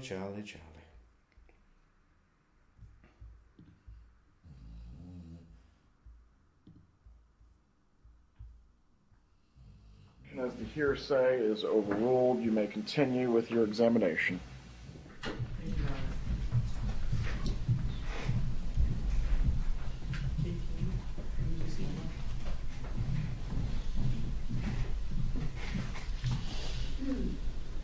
These text messages, are they a true and correct reflection of your messages on November 27th, 2013? Yes, they are. Judge, I'd move in Exhibit 34 at this time. Any further objection? No, Your Honor. They are admitted at this time. May I publish? You may.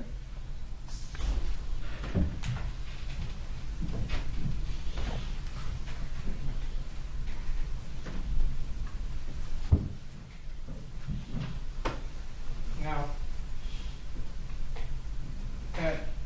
you see the timing is in military time, so it says November 27th at 13:42. We can agree that's 1:42.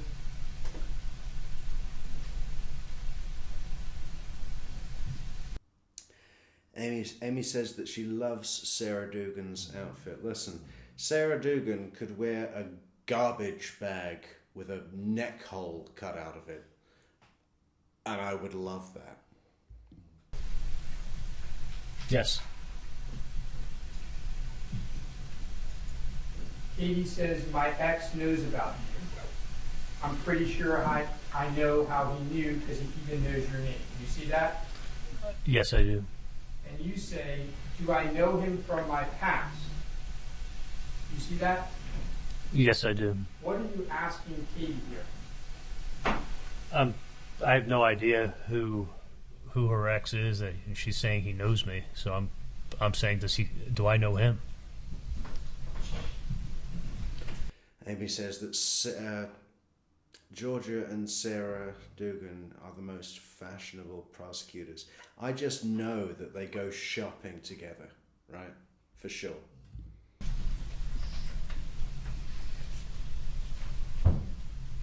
And that's in late November 2013. Ah, don't be an Adelson won't be allowed in the court. Yeah. I suppose that does make sense. Okay, so we will just wear I Love Metrix. Right? Yes. That's after 1 month almost after Halloween, correct? Yes. Now, as time went on, did you learn more about her ex? In the springtime, I did. Well, hang on, we just got rare occasion where fancy fiction was looking up. Do I know him from my past? You see that? Yes, I do. What are you asking Katie here? I have no idea who her ex is. She's saying he knows me, so I'm saying, do I know him?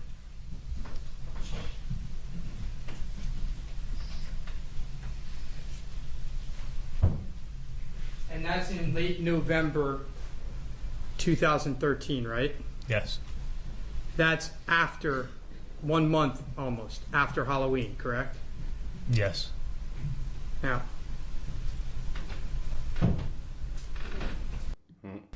as time went on, did you learn more about her? Okay, you see, she's got a chin. What about if we took Rashbaum's beard and put it on fancy fiction? Her ex? In the springtime, I did. In February, was there an incident with Katie and her ex that you recall? Yeah. I remember her coming over my house, and she was pretty upset. She had a mark on her neck. They'd gotten into an altercation, and he ripped a necklace that he'd given her off her neck. And she was crying, and she was all upset. See, this is all fabricated, isn't it? This is how Charlie Adelson perceives some sort of domestic dispute between a Puerto Rican and a Filipina. He tore the necklace off her neck. How did you react? I think I saw that in White Men Can't Jump. She could tell I was upset. I mean, someone just roughed her up. And roughed her up. One of those familial, colloquial terms that he uses because Harvey used and uses all the time, and it just spreads, doesn't it? When people use phrases and then other people remember those phrases, that's called corroborating evidence, right? That shows a pattern. And he's showing us the pattern himself. He's self-snitching again. She could tell I was upset, and she said, "Don't do anything." She goes, "He will kill you. He will kick your ass. You don't stand a chance." Now, why did you continue to date her after this? I didn't take that as a threat to me. I just took it as she's got a crazy ex-boyfriend that wants her back, and she's got 2 kids with him, and it wasn't a threat. I didn't feel like he was threatening me. She just was like, you know, it's a part of her life that I wasn't going to hold against her. I want to show you a couple other texts related to your relationship with Miss Magbanuas in January, February, and March of 14.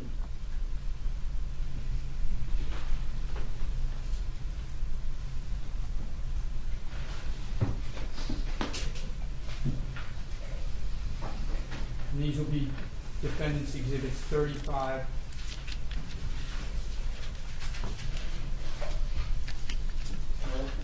36, and 37.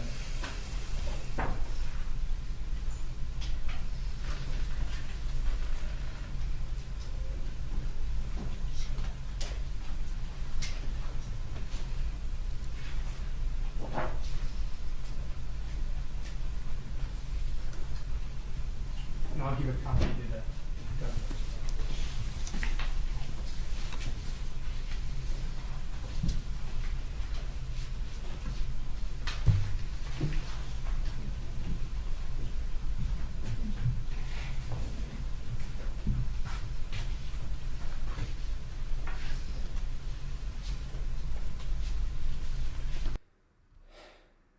Yeah, Michelle, that's right. Rough him up. You know, you've just reminded me of someone that we've been missing in True Crime Metrix. Has anyone seen Ian Uendo?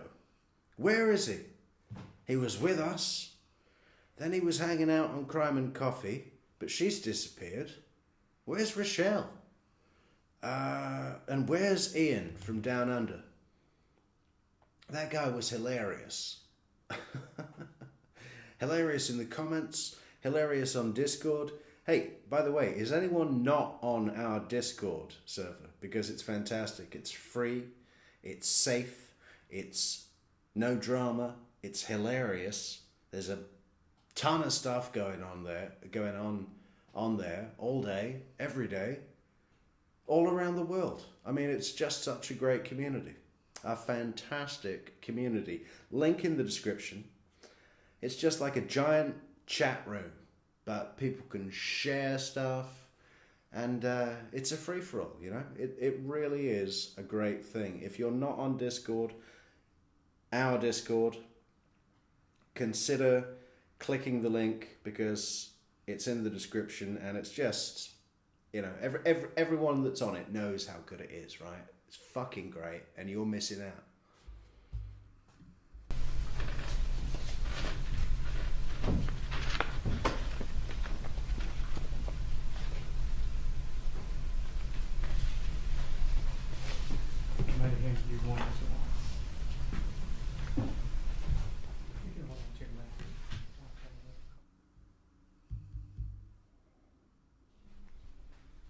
The January text is 35. The February text is 36. And the March 24th text, do you have that one? Yes. Is 37. I have March 15th. That's a different one. There you go. May I approach, Your Honor? You may.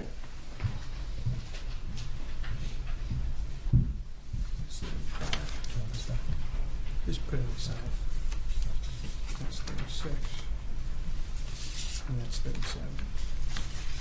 Can you take a look at these items?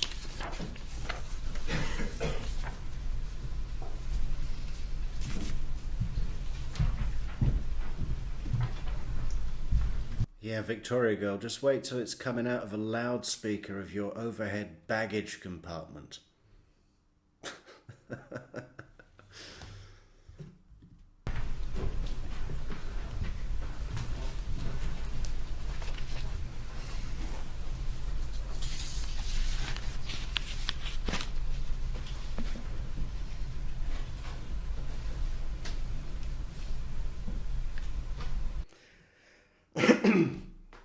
That gallery, Neverly Darling says, I wonder who all of those people are in the gallery. What is their connection or particular interest to the case? It's mainly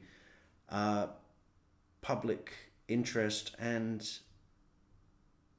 journalists, bloggers, streamers. It's fully people that have been following the case. I think Charlie's testimony was the busiest of all of them, right? Even more busy than Wendy in the gallery. And yeah, it's mainly just public interest people.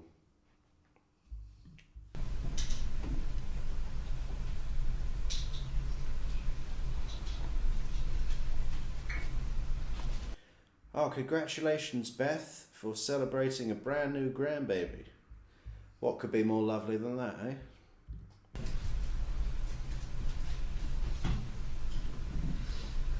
Do you recognize these text messages? Yes, I do. Are they accurate reflections of now, Your Honor? Any objection? Hearsay, Your Honor. I'm still reviewing them. You can show me a copy of the exhibits. Yes, Your Honor.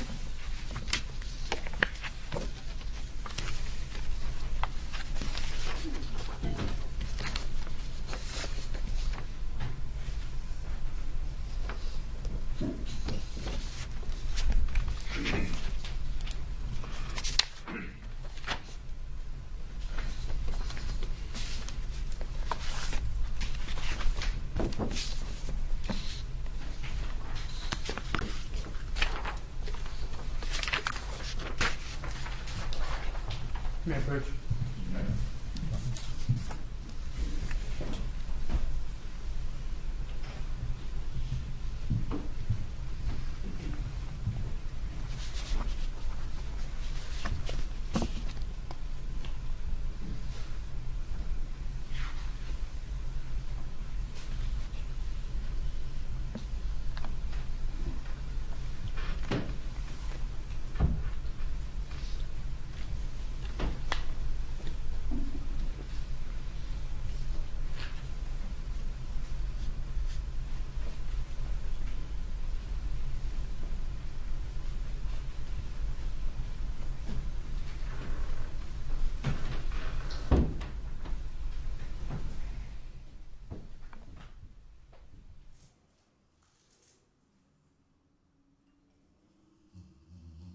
Oh.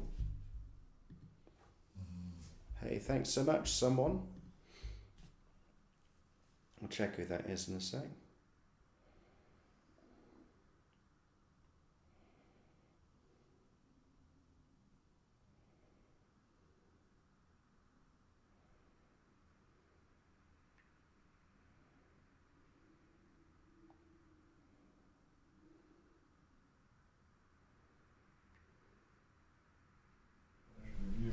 Exhibits. I have, Your Honor. My objection is hearsay.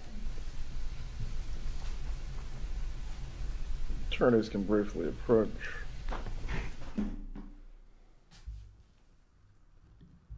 Wow. Georgia wearing the dress of death. Look at that. And Sarah Dugan's looking like a blues brother. Someone throw some Ray-Ban Wayfarers on her, please. Yeah,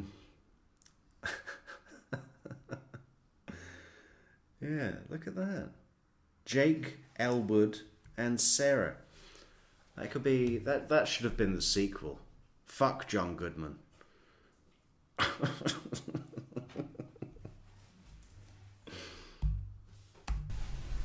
Which is funny because Charlie's got a police car, hasn't he? Because he feels like a blues brother because he's a movie buff and everything. Sarah Dugan is literally dressed like a blues brother as you know, psychological espionage for Charlie. Attorneys can briefly approach. Whereas Georgia's dressed up like a hangman, just, you know, an executioner. I'm surprised she doesn't have a big black hood on that covers the face as well, you know, carrying an enormous axe. If anyone could carry an enormous axe, double-headed axe, it's Georgia Kappelman.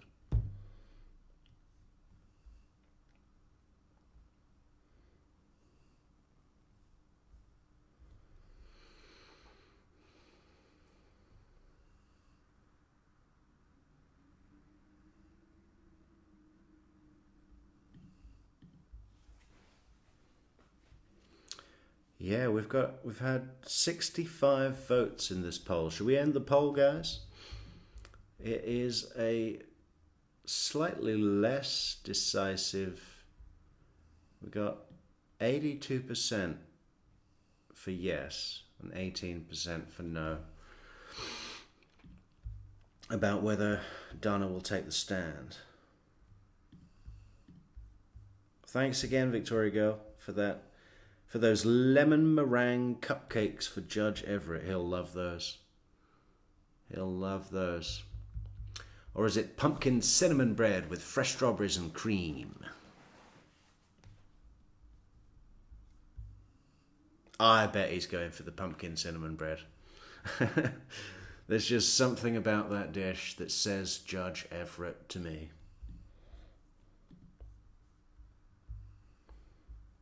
But he's certainly not going to turn down a lemon meringue cupcake, is he? Let's be real. Let's be real, folks. I always think it's weird when we see this additional view. I mean, all these cables on the floor, it's not necessary. It's not necessary at all. Okay? It's a safety issue. It's a trip hazard. I'm amazed that they get away with that. There's absolutely no need for that cabling.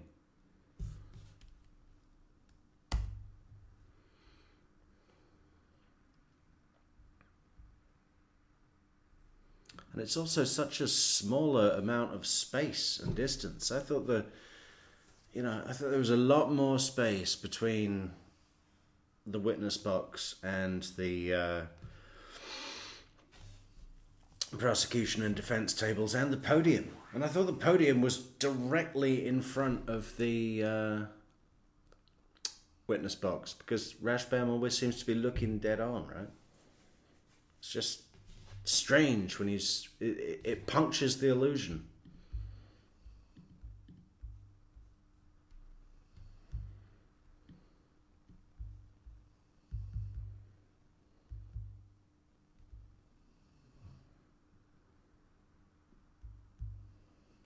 Wow, we've only been on for 2 hours? Strange. Seems like longer to me. I thought it was more like 3. But it is 4 a.m. Another late night at the office for Metrix. But that's okay. At least we're not going to have any jet lag when we get to Tallahassee. What is it, 11 p.m.? As to hearsay, you may continue with your examination.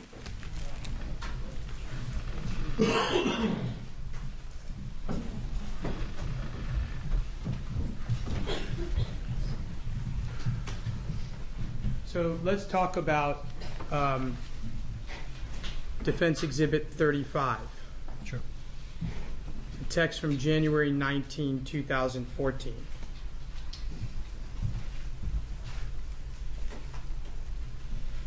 And in this exchange,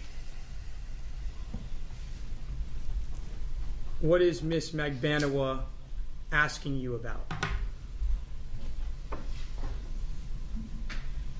She asked me if I wanted things to be different, and she was saying how much she missed me.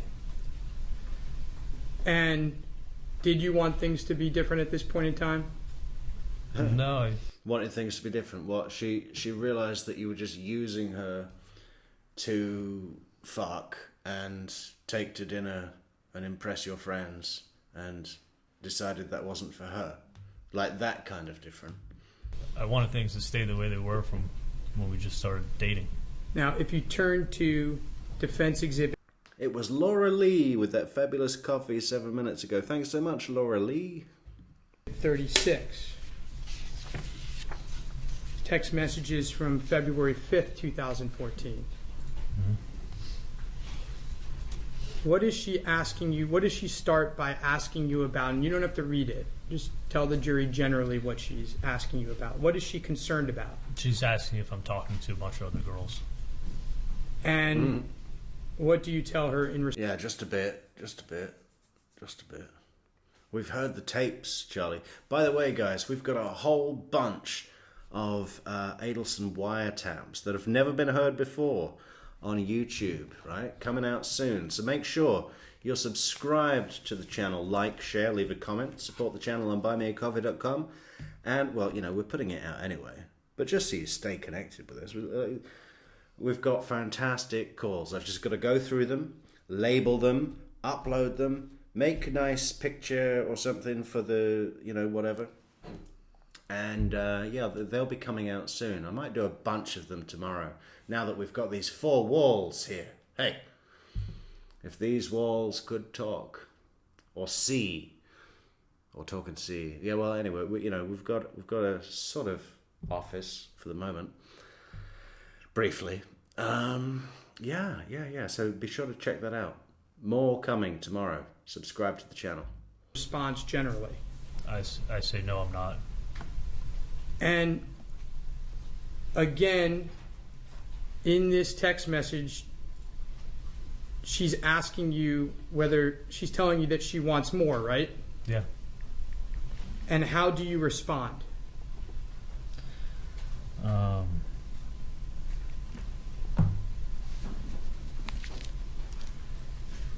I ask her, are you thinking about getting back with your ex?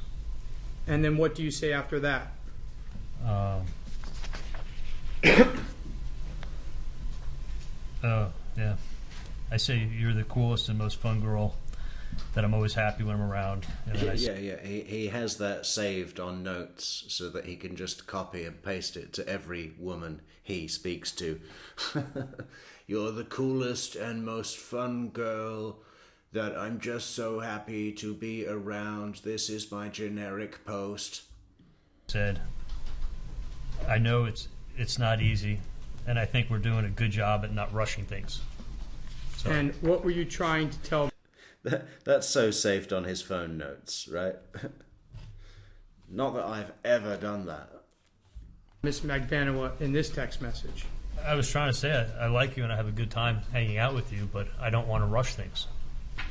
Now, moving to text messages in March of 2014. Miss Magbanuas texts you, you've mentioned me to your mom, and you say yes, and she says, I love you. Aw, baby. Why was this a big deal to her?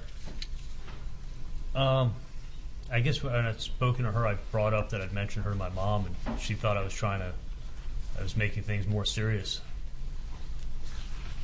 So I think she got excited over that. Okay, you can put those aside. Judge, I'm going to object regarding Defense Exhibit 37 and ask for best evidence that it be published to the jury. I'll sustain on best evidence grounds. Please publish Defense 37. Members of the jury are to reach your own conclusions as to the context of the statements. Okay, let's publish it to the jury and see if it says what I said.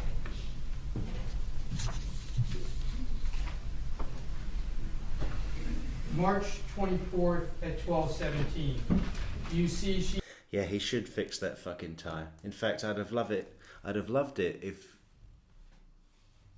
when it comes to Georgia's cross, before her first question, she just walks up to the witness stand with a pair of scissors, grabs his tie, and cuts it off his neck. She texts you and says, you've mentioned me to your mom? Yes. Do you see that you respond, yes? Yes, I do. Do you see that she responds, that made me so happy? Yeah, she took it the wrong way. Any other clarification, Your Honor?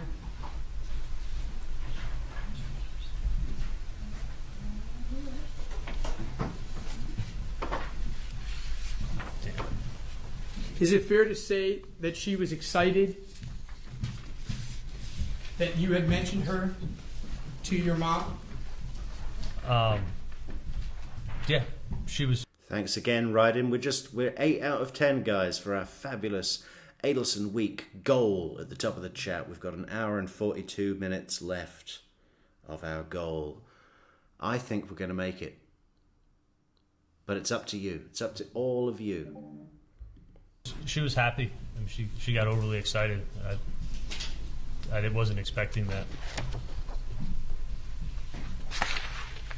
Now, in the early summer of 2014, what were you telling your friends about your relationship with Catherine Magbanuas? Objection, relevance. Sustain. Please lay a foundation if you can. Was your relationship coming to an end in the summer of 2014? Yes, she wanted more, and I didn't want anything more. And were you communicating that to friends? Yes, I was. I want to talk to you about a dinner on March 11th, 2014, a Yardbird dinner. One moment, Your Honor. Take your time.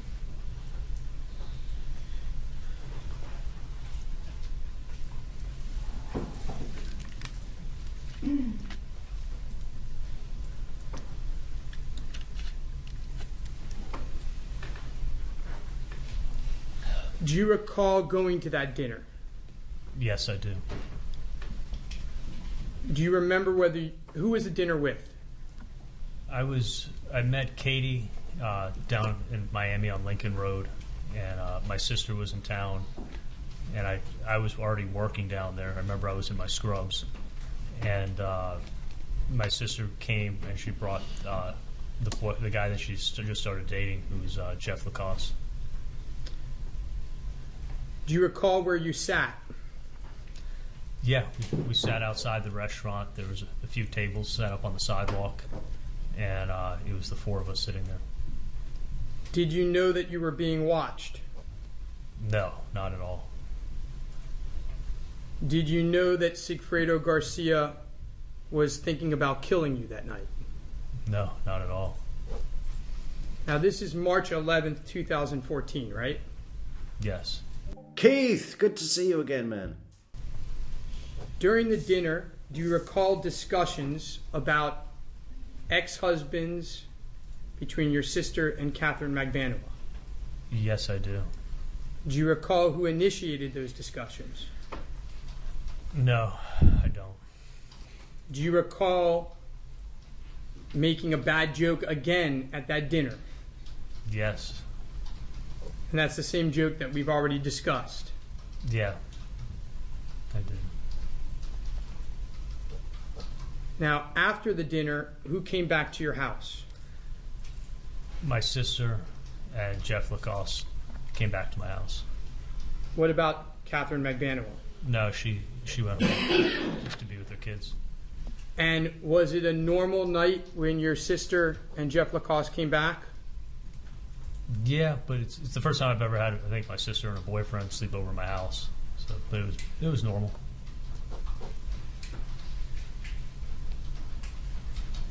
Did you ever have any conversations other than some text messages that Jeff Lacoste sent you with him after that night? No, I never spoke to him again. Did you know anything about a first attempted murder of Professor Markel in early June? No. Now, there's been a lot of talk about birthdays and your dad's birthday and a birthday present. And you may remember some text messages that the state showed during their case regarding wanting to talk to your... Give me 1 second. Hey, we got a brand new member to the channel. So, ring the bell. New member, Michelle de Mateus. Thank you, Ryden, for gifting that fabulous True Crime Metrix membership to our good friend, Michelle.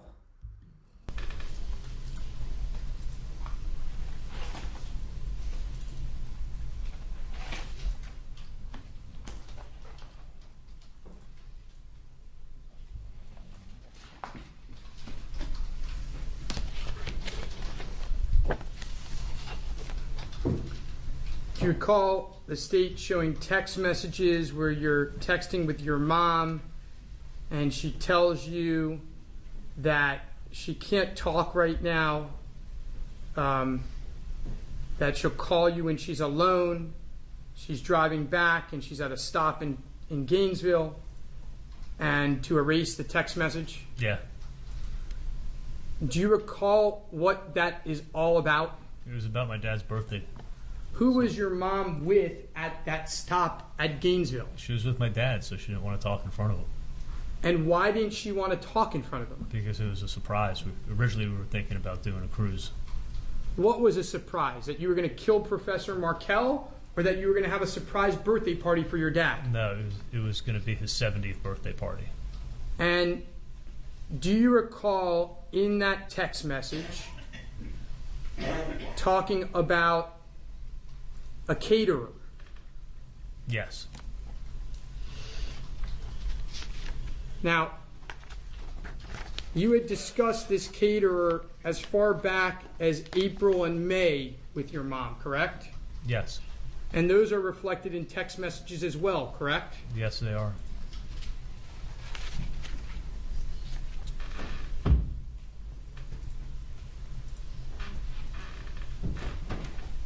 On June 5th,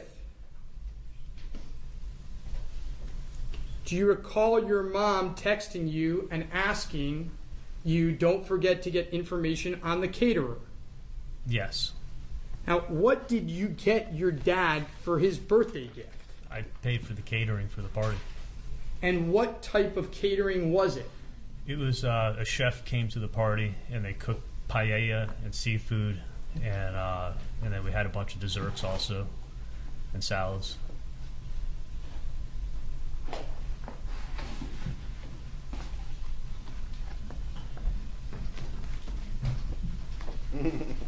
I'm showing you what's marked for identification purposes only. We got a chef. He couldn't speak a word of English. I said, does this come with clams? And he looked at me like I was insane. Desserts and salads. As Defendant's Exhibit 43,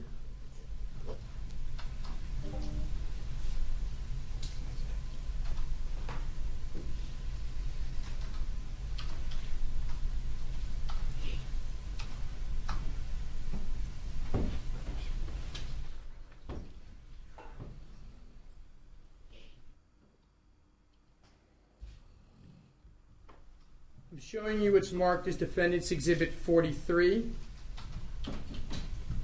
And these are a composite of all of your text messages between June 2nd, 2014 and June 7th, 2014. May I approach, Your Honor? Okay. Can you look through this and see if this is an accurate reflection of all your text messages during that period?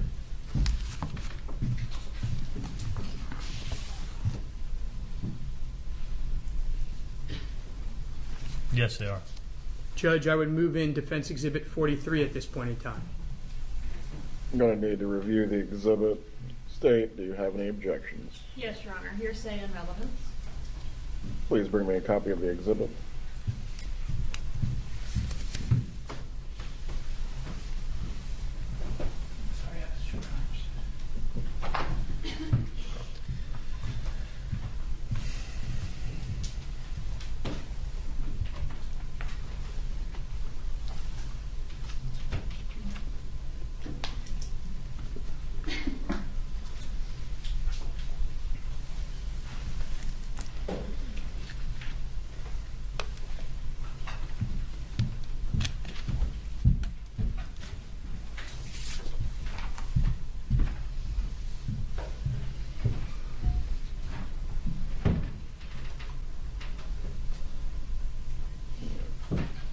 Members of the jury, the bailiff is going to take you back to the jury room. We will resume with the testimony momentarily.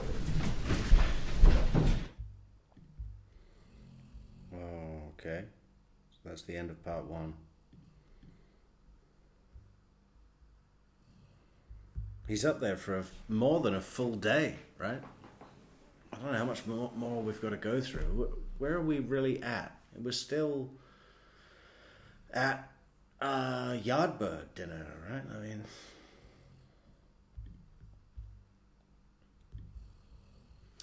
was T behind what happened The to me? attorneys can approach.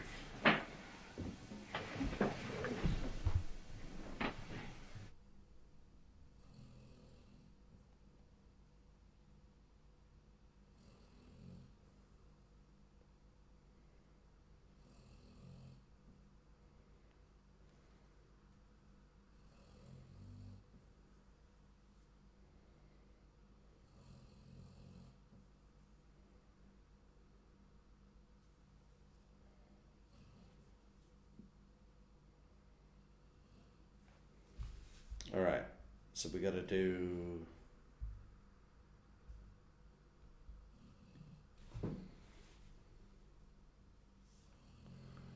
Where's part 2?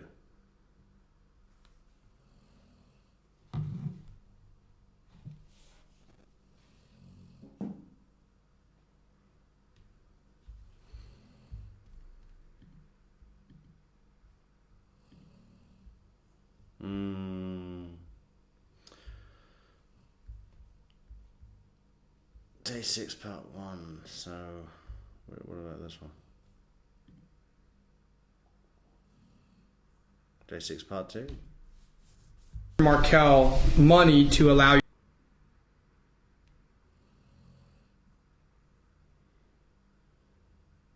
to be clear right now. Let's be clear right now, okay? Let's clear this up for the jury right now, okay?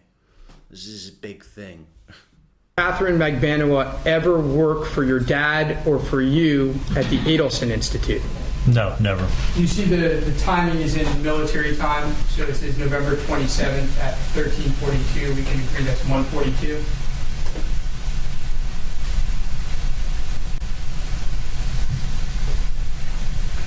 Yes. Katie says, my ex knows about you. I'm pretty sure I know how he... Thank you, Victoria girl. You know, I don't know where we'd be without you, Victoria.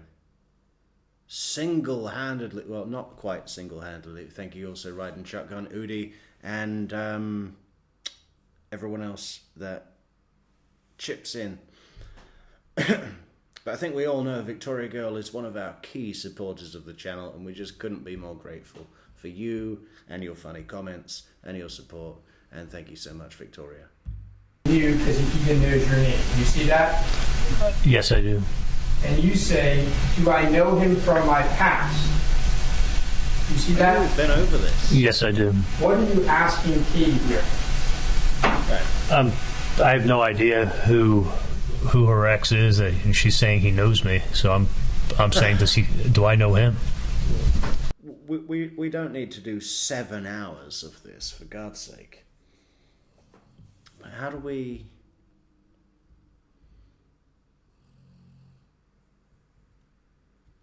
Maybe we should do some random chunks. How long we got?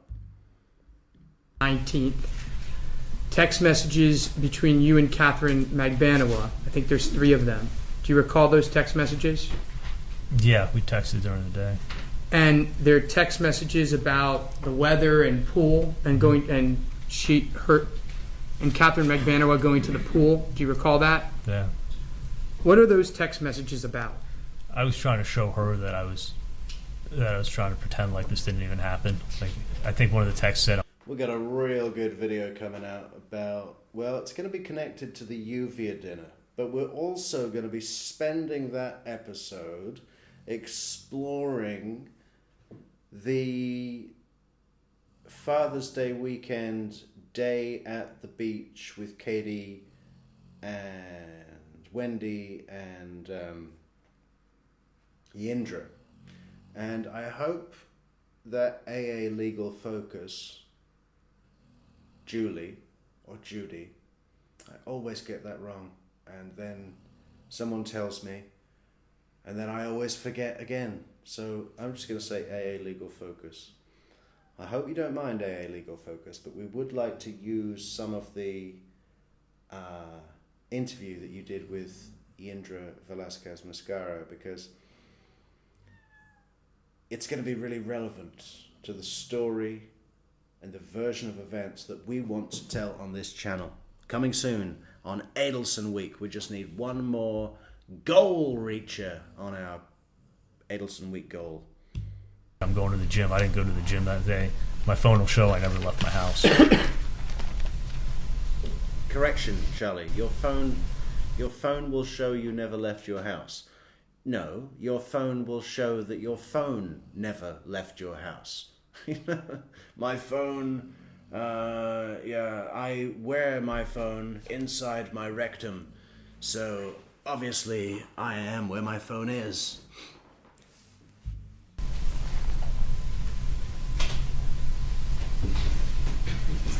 Now, you say that she said that you could pay all at once, or you could pay $3,000 a month. That's what her friend would accept, right? Yes. Did you think about paying it all at once? I thought about it. I thought, if I'll do it, and it'll get these people out of my life forever. But then I thought, this is extortion. One thing I know about extortion is it never ends. So if I paid it all at once, I thought that may be more of a reason that they come kill me. Or if I pay it all off, they're going to come back and ask for more money. In the days following the extortion, did your sleeping habits change? Yes. What did you start doing? I slept with a gun in my nightstand ever since then. And then I started carrying my gun on me also.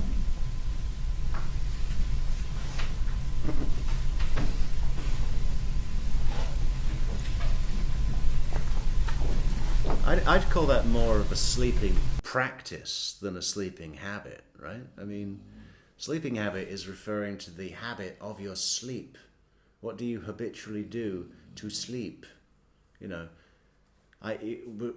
For example, if you ask me, True Crime Metrix, have your sleeping habits changed since starting your YouTube channel? And I would say, yes, I have no sleep. I sleep in 2 or 3 hour chunks randomly, which is really not good.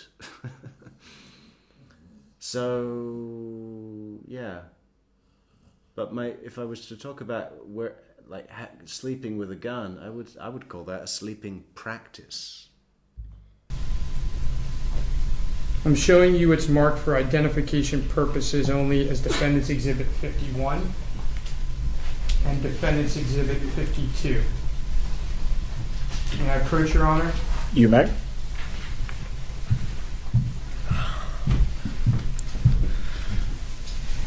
Okay.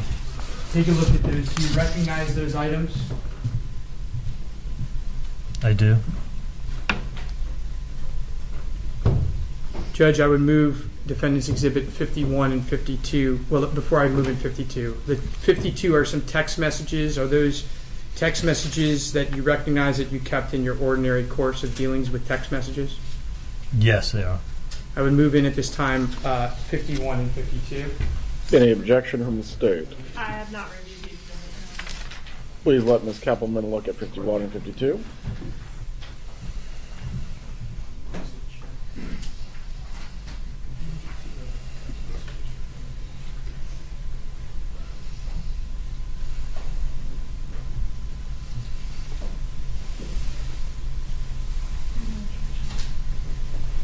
No objection, Your Honor. Defense 51 and 52 are admitted at this time. Now, on within 11 days after your extortion, did you do anything in particular to your house and to the Adelson Institute? Yes, I did. What did you do? Dun dun dun dun dun dun dun dun. We've reached our goal. Thank you so much, Neverly. Fantastic. Look at that. Look at that. Now we have to deliver. We have to deliver to the masses, to the community. Thank you, Neverly. Let's party. Adelson Week. Here we go, baby. Oh, Soap, you're asleep. You've missed the excitement. Yeah, okay. So we're going to be doing Adelson Week. Adelson, full week of Adelson. Can you imagine? Maybe 2 streams a day. That's, whoa, slow down. That's quite a lot.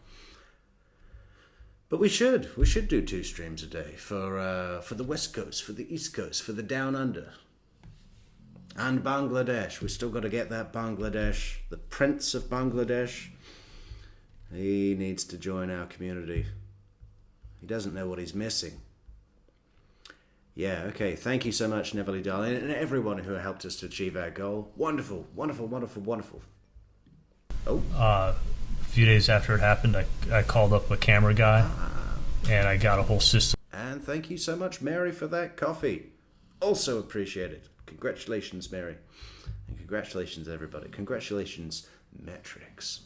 Set of cameras installed at my house and in my office, and in my office, like pointing out to the parking lot also. Judge, may I publish? Mary.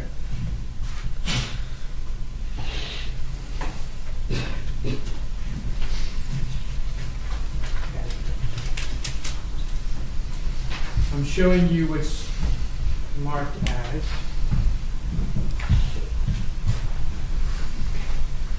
actually, let me show you the original.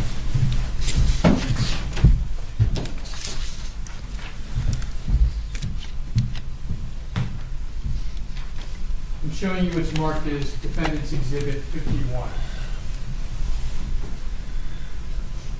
Is this a check for the cameras? Yes, it is.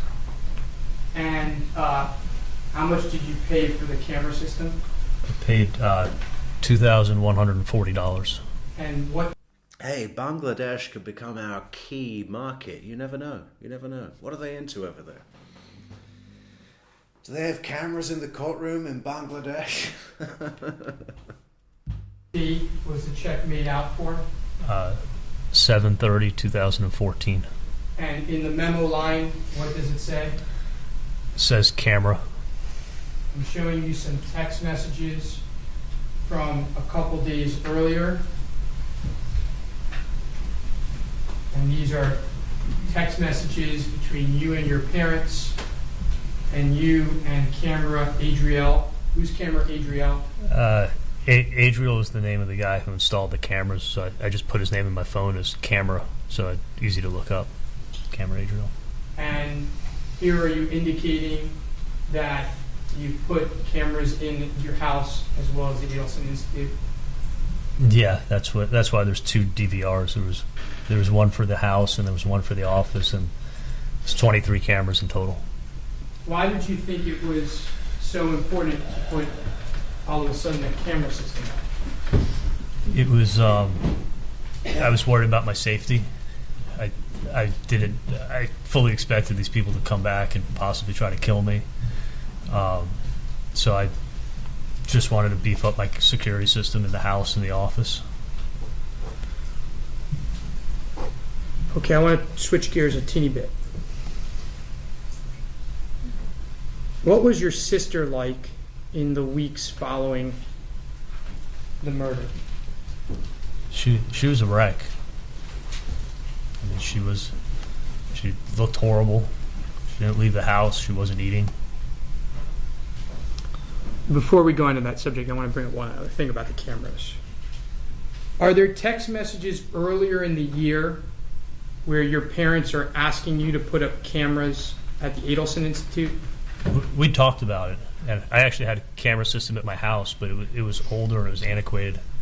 And Antiquated. It was how antiquated? Is it the same camera system that Charles Dickens had on his house? What do you mean it was antiquated? I don't know if that's an American thing. I would say what would I say? Antiquated.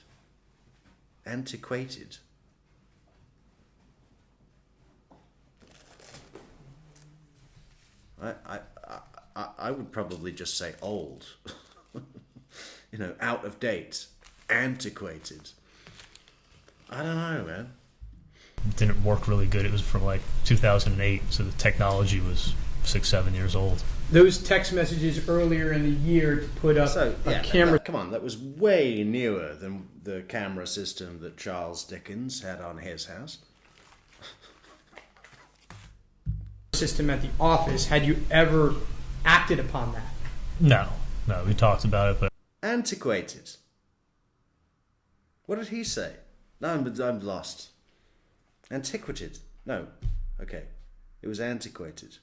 I don't know. I just wouldn't use that word usually, unless I was talking about some kind of. If I was writing the description for,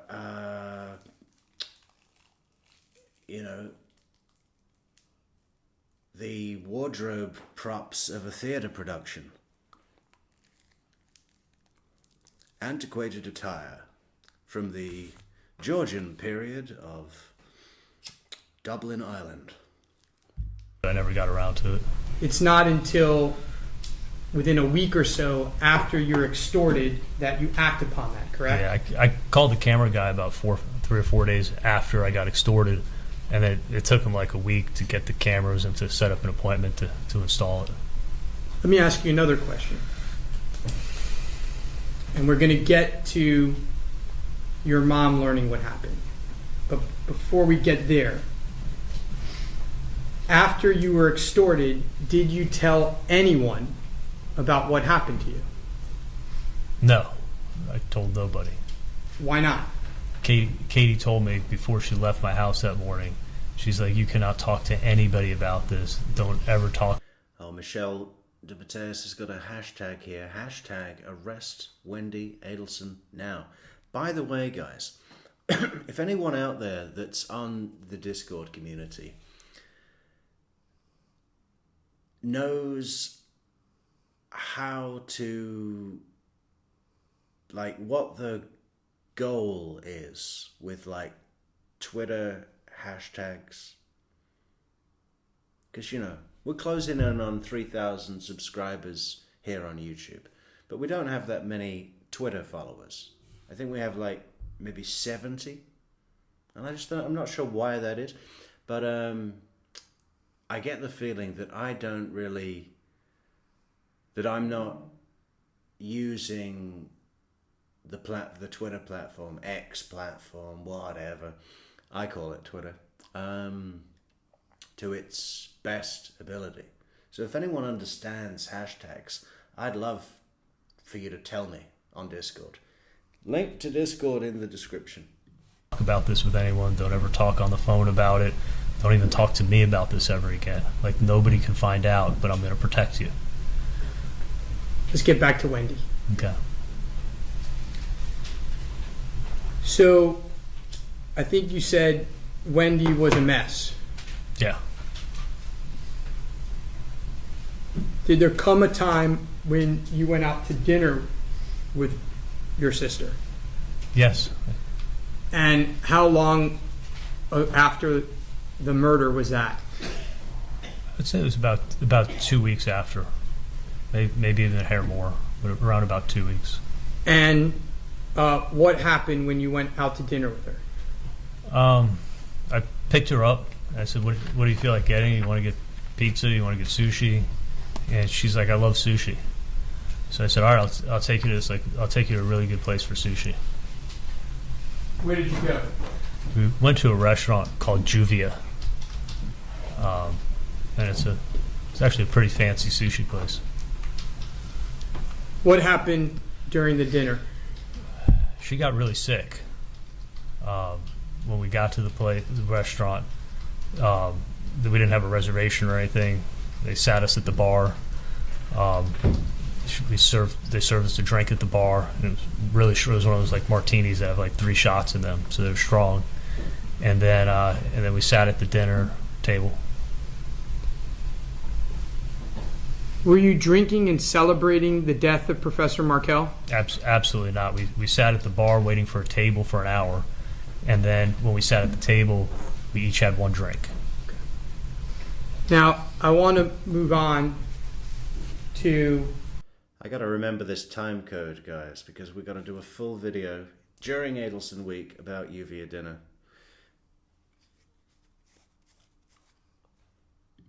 Uh, 1/12. August. Well, before we get there, sorry.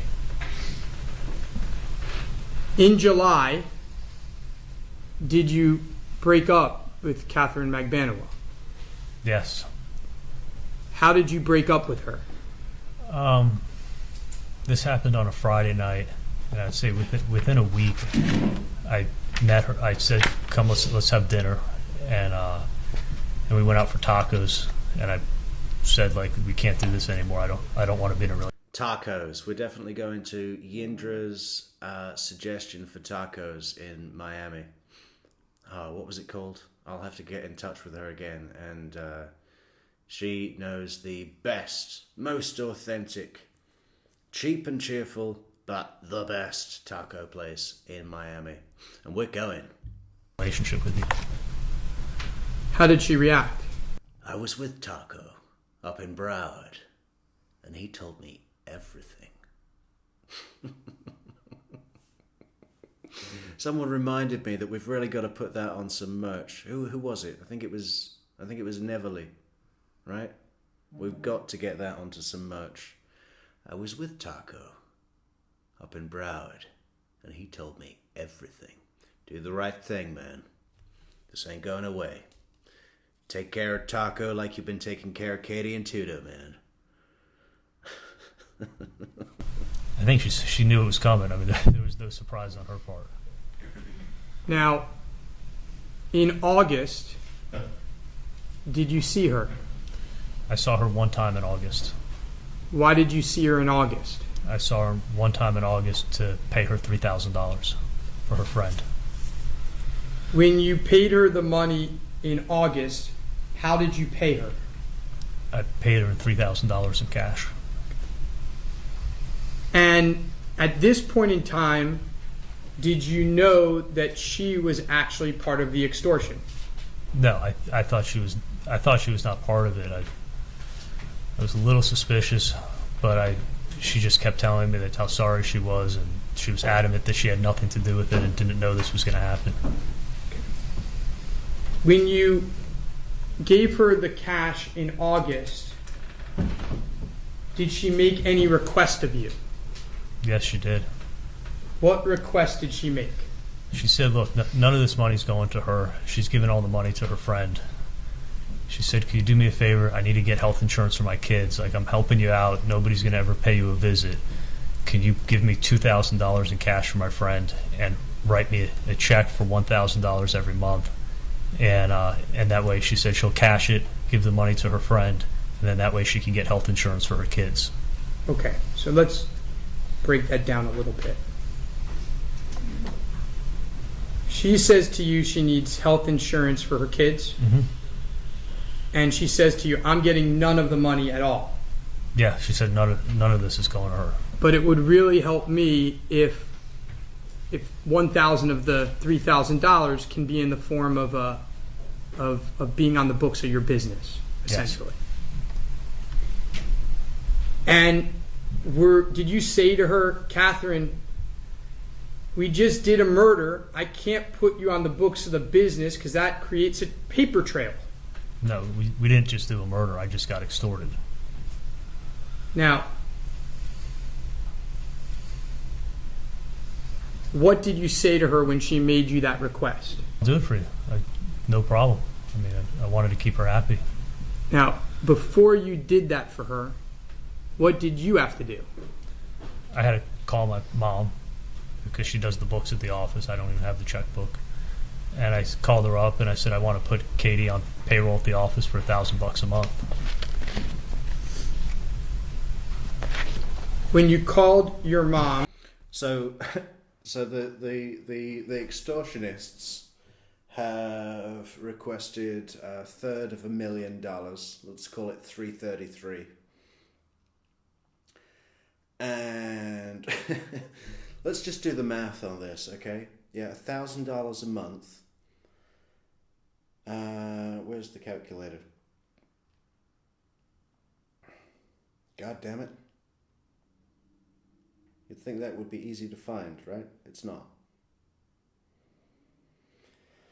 There it is. 333,000 divided by 12 months per year. So that would be 27,000 years.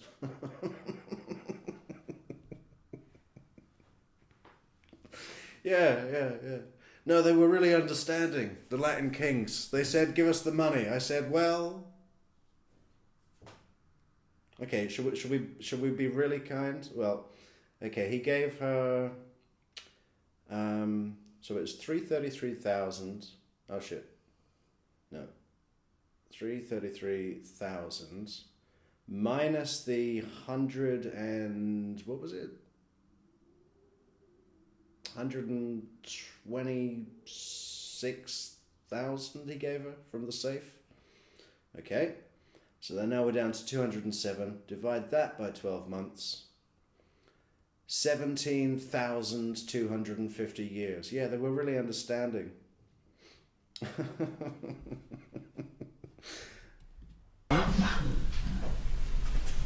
What did she... And I think my mom was someplace when I was talking to her on her cell phone, because she didn't question me much after that. Did you make any special requests to your mom about how the checks would be made? Yes, I did. What was your request to your mom? I said, put them as give me like 4 or 5 checks at a time, because I just want to hand them, take me a bundle of checks at a time. Why did you want your mom to give you a bundle of checks at a time? Because I only planned on seeing her one time a month, and that was to make the extortion payment. So I figured if I gave her 4 or 5 checks each time, that's all I planned on seeing her. Now, sometimes did you give her less than 4 or 5 checks at a time? Not that I can recall. Okay. Now, did there come a time when you went to go pick up the checks from your mom? Yes. And where did you go to pick up the checks? I went to my parents' apartment. And who was there when you came to pick up the checks? My mom was there, and I don't think my dad was there at the time. He wasn't there at that time. Was he there or wasn't he? She was alone. There was no one else there. Now, when you went to go pick up the checks, what happened and what do you remember? I remember walking in, saying hi to my mom, and she's like, "Oh, the checks are over there on the counter like you asked for." And I saw there was a white envelope and there was a stack of checks sitting there. And she said, "What's Katie doing for you?" And I thought we'd already addressed it, but she's working at the office, and I'm like, "No, I told you she's not." She's like, "Well, $1,000 a month is a lot of money to pay somebody." And she's like, "What exactly is she doing for you?" And I said, it's a long story. And then she said, "Well, I'm your mom. Like, tell me. Like, don't just tell me it's a long story." So this time she was like, and I was face to face with her, and she was more persistent in asking me, what the heck's going on? Are you still dating her? And I'm like, "No, we're definitely not dating anymore." She's like, "Well, why are you giving her $1,000 a month? This makes no sense." What happened next? I told my mom, I wanted to tell somebody, because if I get killed, at least somebody will know where to look or what it could have been about. Okay, so now Victoria Girl is asking Udi. Udi, are you still here? Can we go for sushi in Florida? We should do a culinary Metrix tour, of Adelson-related dining. We need to go to Uvia. Actually, I don't know if I can afford to go to Uvia. Something less exclusive, We're definitely going to Yardbird, tacos, Skyline chili, sushi, cheap sushi, and they always go on about pizza. I mean, I don't know. Is that worth it? So I wanted my mom to know what happened, but I also didn't want her saying anything to anybody. So I told my mom, I said, listen, I'm going to tell you something, but I never want to talk about it again. I never want you to talk to me about it on the phone. Don't talk about it anywhere. And please, whatever you do, do not say anything to Dad. Do not say anything to Wendy. Do not try to make me go to the police, because I'm not going. You got to promise me all that, and then I'll tell you. And what did you tell your mom? I told her that the night of the 18th, I got extorted for $250,000. How did your mom react? She flipped out. She's like, what do you mean? Like, what is this about? Like, you know who killed Dan?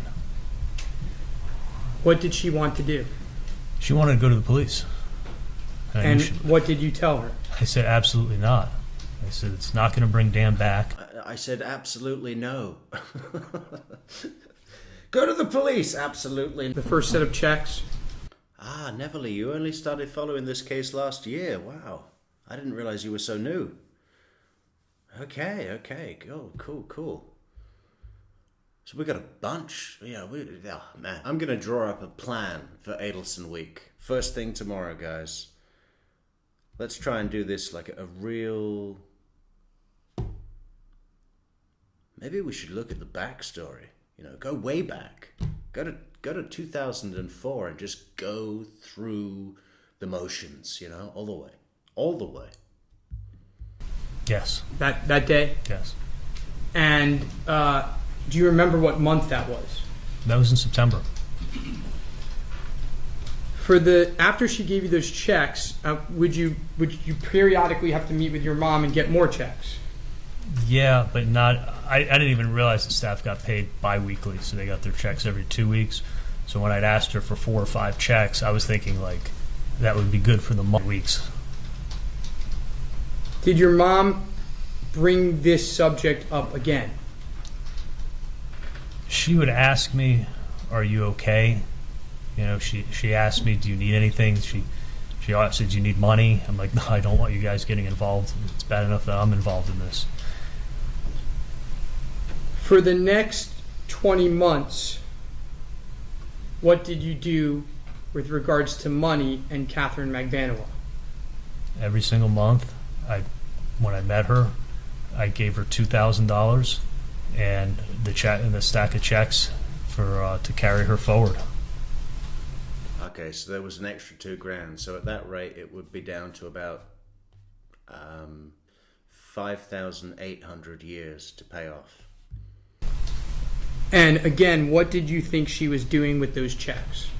I thought she was cashing the checks and giving the $3,000 to her friend. Okay. Now, we've heard a lot about gifts. We've heard about Lexus with 160,000 miles. We've heard about plane with 160,000 miles on the clock. A 2001 used Lexus.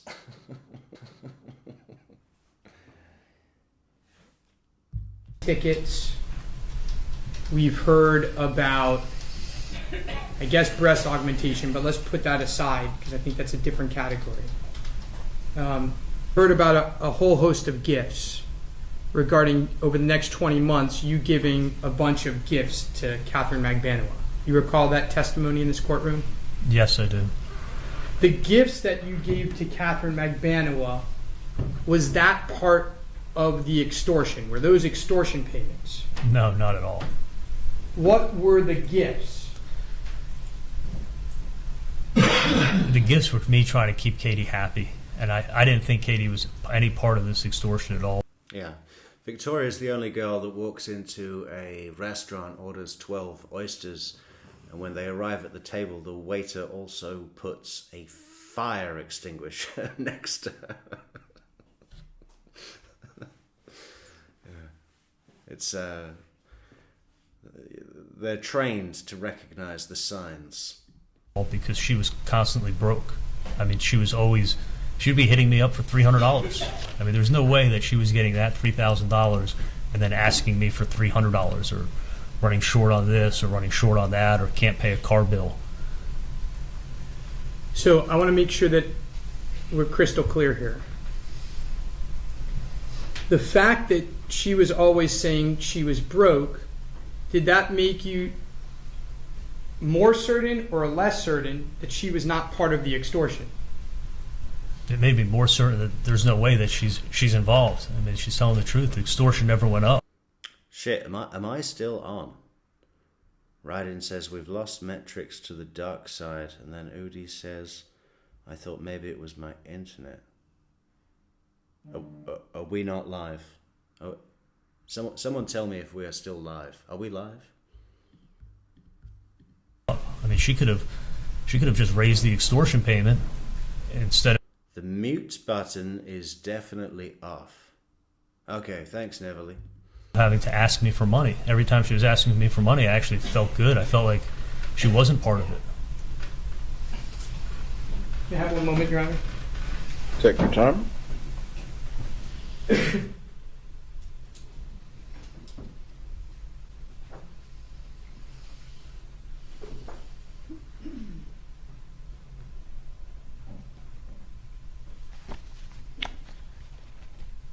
Showing you Defendant's Exhibit 56 and 57 for identification purposes only.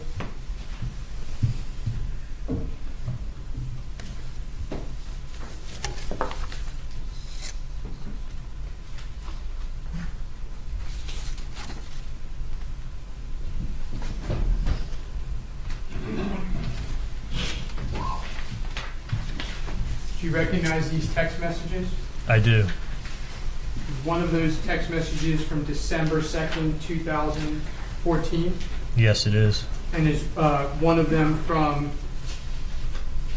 November 25, 2015? Yes, it is. Are these text messages, do you recognize them as being kept in your ordinary course of business? Yeah, there was text messages from my phone. Judge, I would move in these exhibits at this point in time. Any objection? No objection. They are admitted at this time. Defense 56 and 57, I believe. Yes. May I publish, Your Honor? You may. The first message is from December 2nd, 2014, Defendant's Exhibit 56. And Katie is, oh boy. Just wait for it to read over. Go away.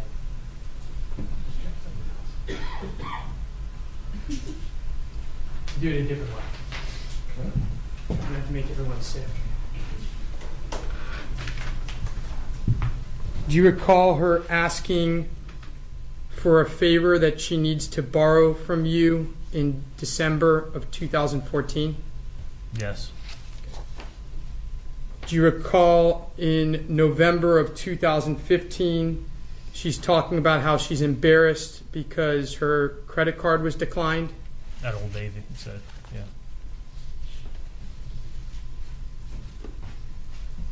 Now, as time went on, but let me back up. After the extortion, you break up with her. Yes. And you see her only once a month or so. It was once a month, except for the occasion of maybe there was one other time, one or two times. Now, your communications with her in August and September, and maybe the first part to most of October of 14, through text messaging, do they dwindle, stay the same, or go up? No, I was trying to have limited contact with her. And as time goes on, however, what happens to your relationship?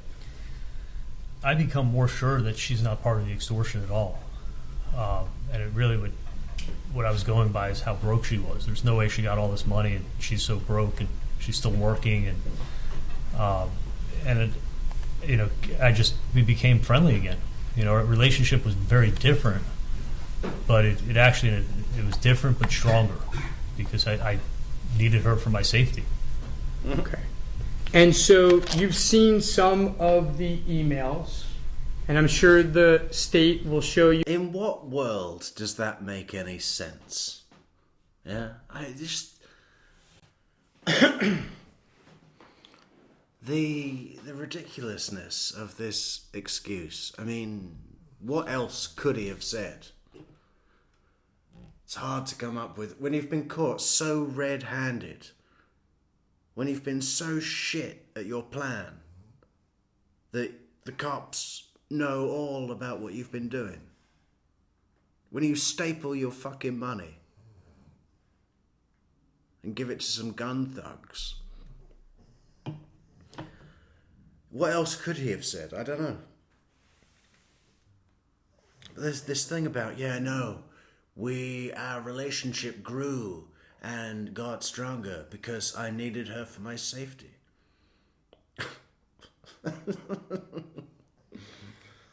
Unbelievable. All the texts he was sending her. Kissy face. How's the pool? It's a beautiful day. No, I was trying to demonstrate to her that I would not talk about this. Well, you know what demonstrates not talking about it? Not talking about anything. Unbelievable. What a clown. You a bunch of these emails in cross-examination where it's clear in the emails that you're learning a lot about each other, you're texting each other somewhat, you're talking as if you're friends. We were friends. We weren't boyfriend and girlfriend anymore. That ended. But she was protecting me.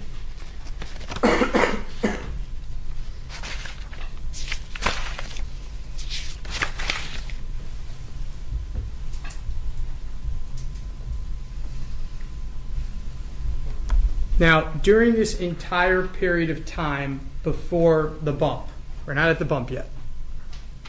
During this entire period of time, did she ever tell you who was extorting you? No. Did you have a pretty good idea of who it was, though? I did. I absolutely did.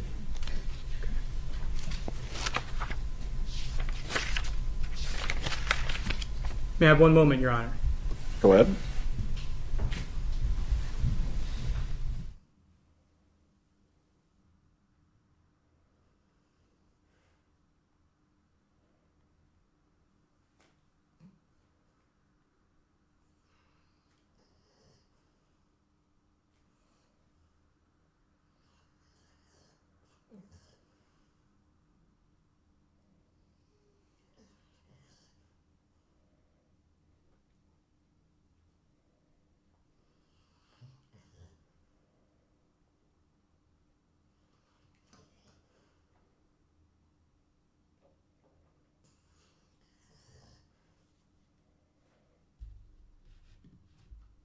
Move topics.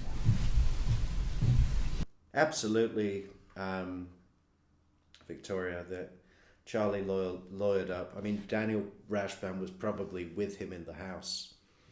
We are looking into a Freedom of Information Act request to get that body cam footage. You know, I think it must be withheld or incredibly expensive because of all the people that cover this case. Why the fuck hasn't that been released? No one's seen that. You know, unfortunately, it wasn't even shown in trial, right? I really want to get my head around the FOIA requests because we can get some great stuff. We're also working on Bree, the arrest of Bree, which happened recently, which should be a little easier. And maybe not many other people have even cared to put in a request, but I would love to see it. And if it costs a little bit of money to get it, I mean, you have to speculate to accumulate, right?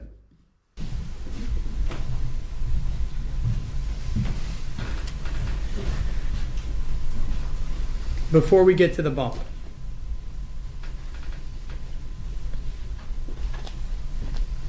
yesterday we heard a call, which is SX130, where your mom and you are showing your love for Wendy's boyfriend, who she doesn't love, Dave. Do you recall that? Dave, yeah. Was your mom involved in Wendy's life? Yeah, she was involved, but I mean, she cared a lot about her. I mean, she's her mom. Now, during that call, you talk about how Professor Markel's death was a tragedy. Do you recall that? Yes, I do. Did you have any idea at that point in time that you were being listened to by the police? No idea. I was driving home and I was in the car for a long time, so I was just talking to my mom about everything. Now, during that call, there is some discussion about Wendy winning the lottery. If you look at the context of the call in its entirety, what are you referring to? I'm referring to meeting Dave. Dave was a one-of-a-kind catch guy that I liked him a lot. I guess I liked him more than my sister did. But he was a great catch. He was super successful. He used to work for a government agency. Sold his company for a tremendous amount of money. But most importantly, like, he really loved my sister. He really loved my nephews who don't have a dad anymore. And I mean, I even on that call, I was talking about like a 6-year-old farting on his head. I was over there, and the kid was farting on his head. This is another thing he does over and over and over. A 4-year-old boy farted on his head.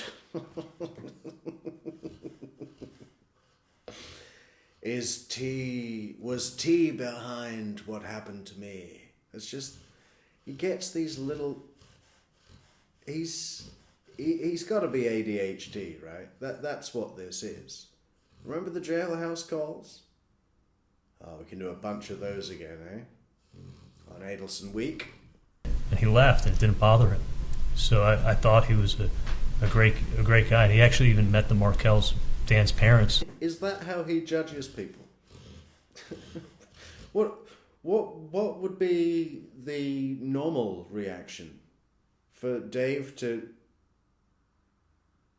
be farted on and then throw the child across the room angrily and storm out of the house? He acts like it's this amazing feat. He was such an amazing guy. He let my nephew fart on his head. Once with my sister when they were visiting the boys. I mean, he was just a great guy, and it was my sister's birthday. That's why there was so much chatter caught about Dave, because I don't think she was inviting him or something. So that's why he became a topic of conversation. And The Wire was from April, and my sister's birthday's in April. So those are probably the most amount of Dave calls I've ever had in my life, but the FBI captured a bunch of Dave calls. By the way, I saw you get a little emotional there. Is that Do you what it love your was? nephews? Is that what it was? Was that was an Adelson emotion? In a Modelson. Jolly Modelson. Yeah. And Dan's like reminding him of the script, because I didn't see any emotion. Right? Dan's like, no, shh. Remember? We said when you speak about your nephews, act like you really care. Like, try.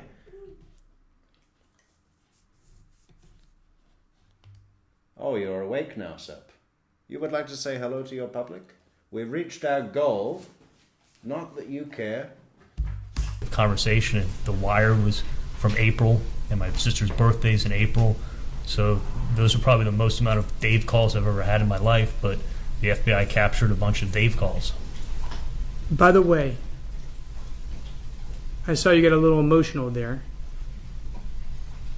Do you love your nephews? Of course. Would you ever take their father away from them? No, never. Never in a million years. Judge, Never in a million years. Wendy, Wendy, Wendy. Would you ever ask someone to do this? Not in a million years. Not in a million years. we approach just briefly? You may.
Jury we're going to appoint this morning.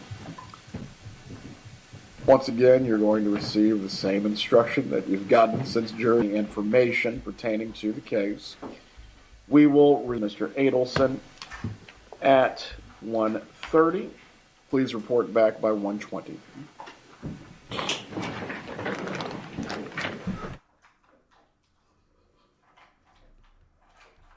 All right, so now they're going to do a bunch of replays and interviews, but we're not going to watch that because they'll get us. Their CDRs were on the evening of the 16th. Oh, hang on. I love it when Rashbaum... Relevant hearsay, so I would object. Process. To take care. Yes. Which ones? The one about the fight the day before. The ones about the fight the day before. But not kind of. I think the short answer is not directly. They're not going toward, our argument wouldn't be towards impeachment. Our argument would be going towards state of mind, Your Honor. Charlie Adelson's state of mind. I know that the state doesn't want the jury to be able to see the evidence, but it's the exact same evidence that they have put in regarding Save it for them. phone records. Your audience of one on this topic is also an attorney. I understand these matters.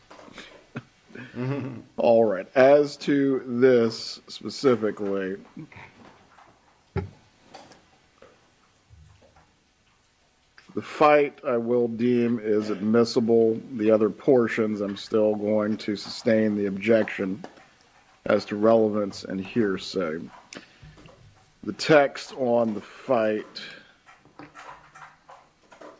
believe this would be 7/18/2014, starting at 13:09.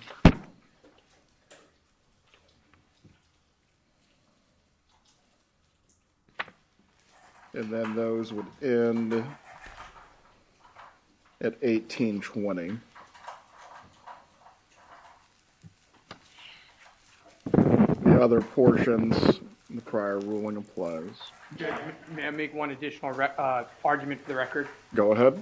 So the state has put in a phone record in which they talk about a pattern of calls. These emails explain why there are those pattern of calls. These text messages explain that. So for instance, they bring in calls on their sheet regarding their CDRs on the evening of the 16th. Calls with Catherine Magbanuas. Those calls relate to Mr. Adelson having dinner with Erica Johnson. It explains those calls. Similarly, they bring in calls on the 17th and 18th that relate to these text messages. In other words, the text messages explain. I'll give you an example. Call me ASAP, and then there's a call, right? So it gives context to their very evidence. It explains to the jury why these calls are happening. They're highly relevant, and to not allow it in, I think, is prejudicial against Mr. Adelson. As it relates to the fight, I believe the 718 messages between himself and Miss Magbanuas cover that territory, do they not? They do, but their argument is going to be that that's not what they're speaking about that night. The text messages are from the next day, right? No one is going to be permitted on either side, excuse me, to present any factual issue out of proper context. Now, I believe, as it's been presented already through the direct, your client testified to them having a fight. This otherwise demonstrates his state of mind and shows what was going on the day of the murder, which is relevant. Getting further into the fight, which doesn't go to the elements or any other matter, why again is this relevant? It's relevant because they have a chart that shows that Charlie calls Katie at 12:45 in the morning. I'm making up times. Katie calls Sigfredo at 12:50 in the morning. Charlie calls Katie. These text messages show what the calls are about. Now, I was able to ask my client the question on the stand. These text messages are corroboration for him. Any further argument, Ms. Keppelman, as the context for the 716 texts? Argument, the text messages show what the content of a phone call was? The context of what good was night, happening on 716. And Michelle? No, sir. I don't think we're just... Maybe we should shut it off, guys. They appear to have had an argument on 716. I don't remember that being an issue in the case, so... Maybe this is a natural... My prior objection. Right. Over the state's objection, the text between the defendant and Ms. Magbanuas will be admitted on 718. As far as the other texts, the court is not going to admit them on grounds of relevance and hearsay. Any other matters to address before the jurors come in? Not from the state, Your Honor. Mr. Rashbaum? Oh, I've been living too long without the voice of Georgia Kappelman. It's so nice. Not from the state, Your Honor. It's just so nice to hear her again. Bring on the jurors. Should I have Mr. Adelson take the stand first? Yes. Come on up, Mr. Adelson.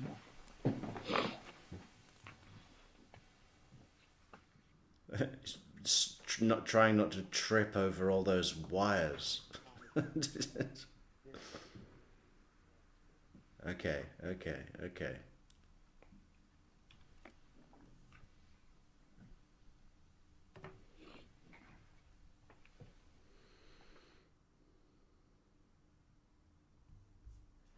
What time are we on? 3 hours 20. I think that's good. And we need to sort out this connection because I think the on-demand version is going to be fucked, which is a shame.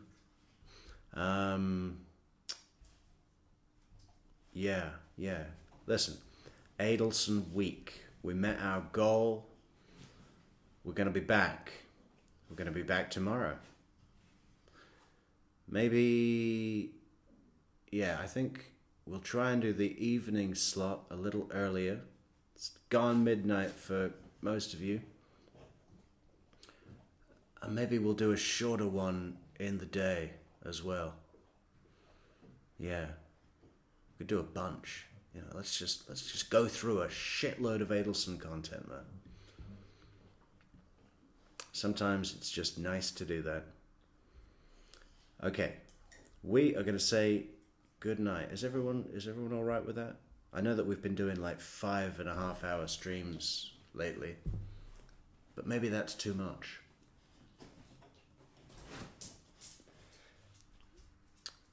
Yeah, okay, we're going to say good night, folks, and we're going to be back tomorrow. So, without further ado, thank you so much to everyone in the chat and the moderators and the supporters and the coffee getters and everybody. And the merch, fantastic merch. And love you all. See you later. Metrix out.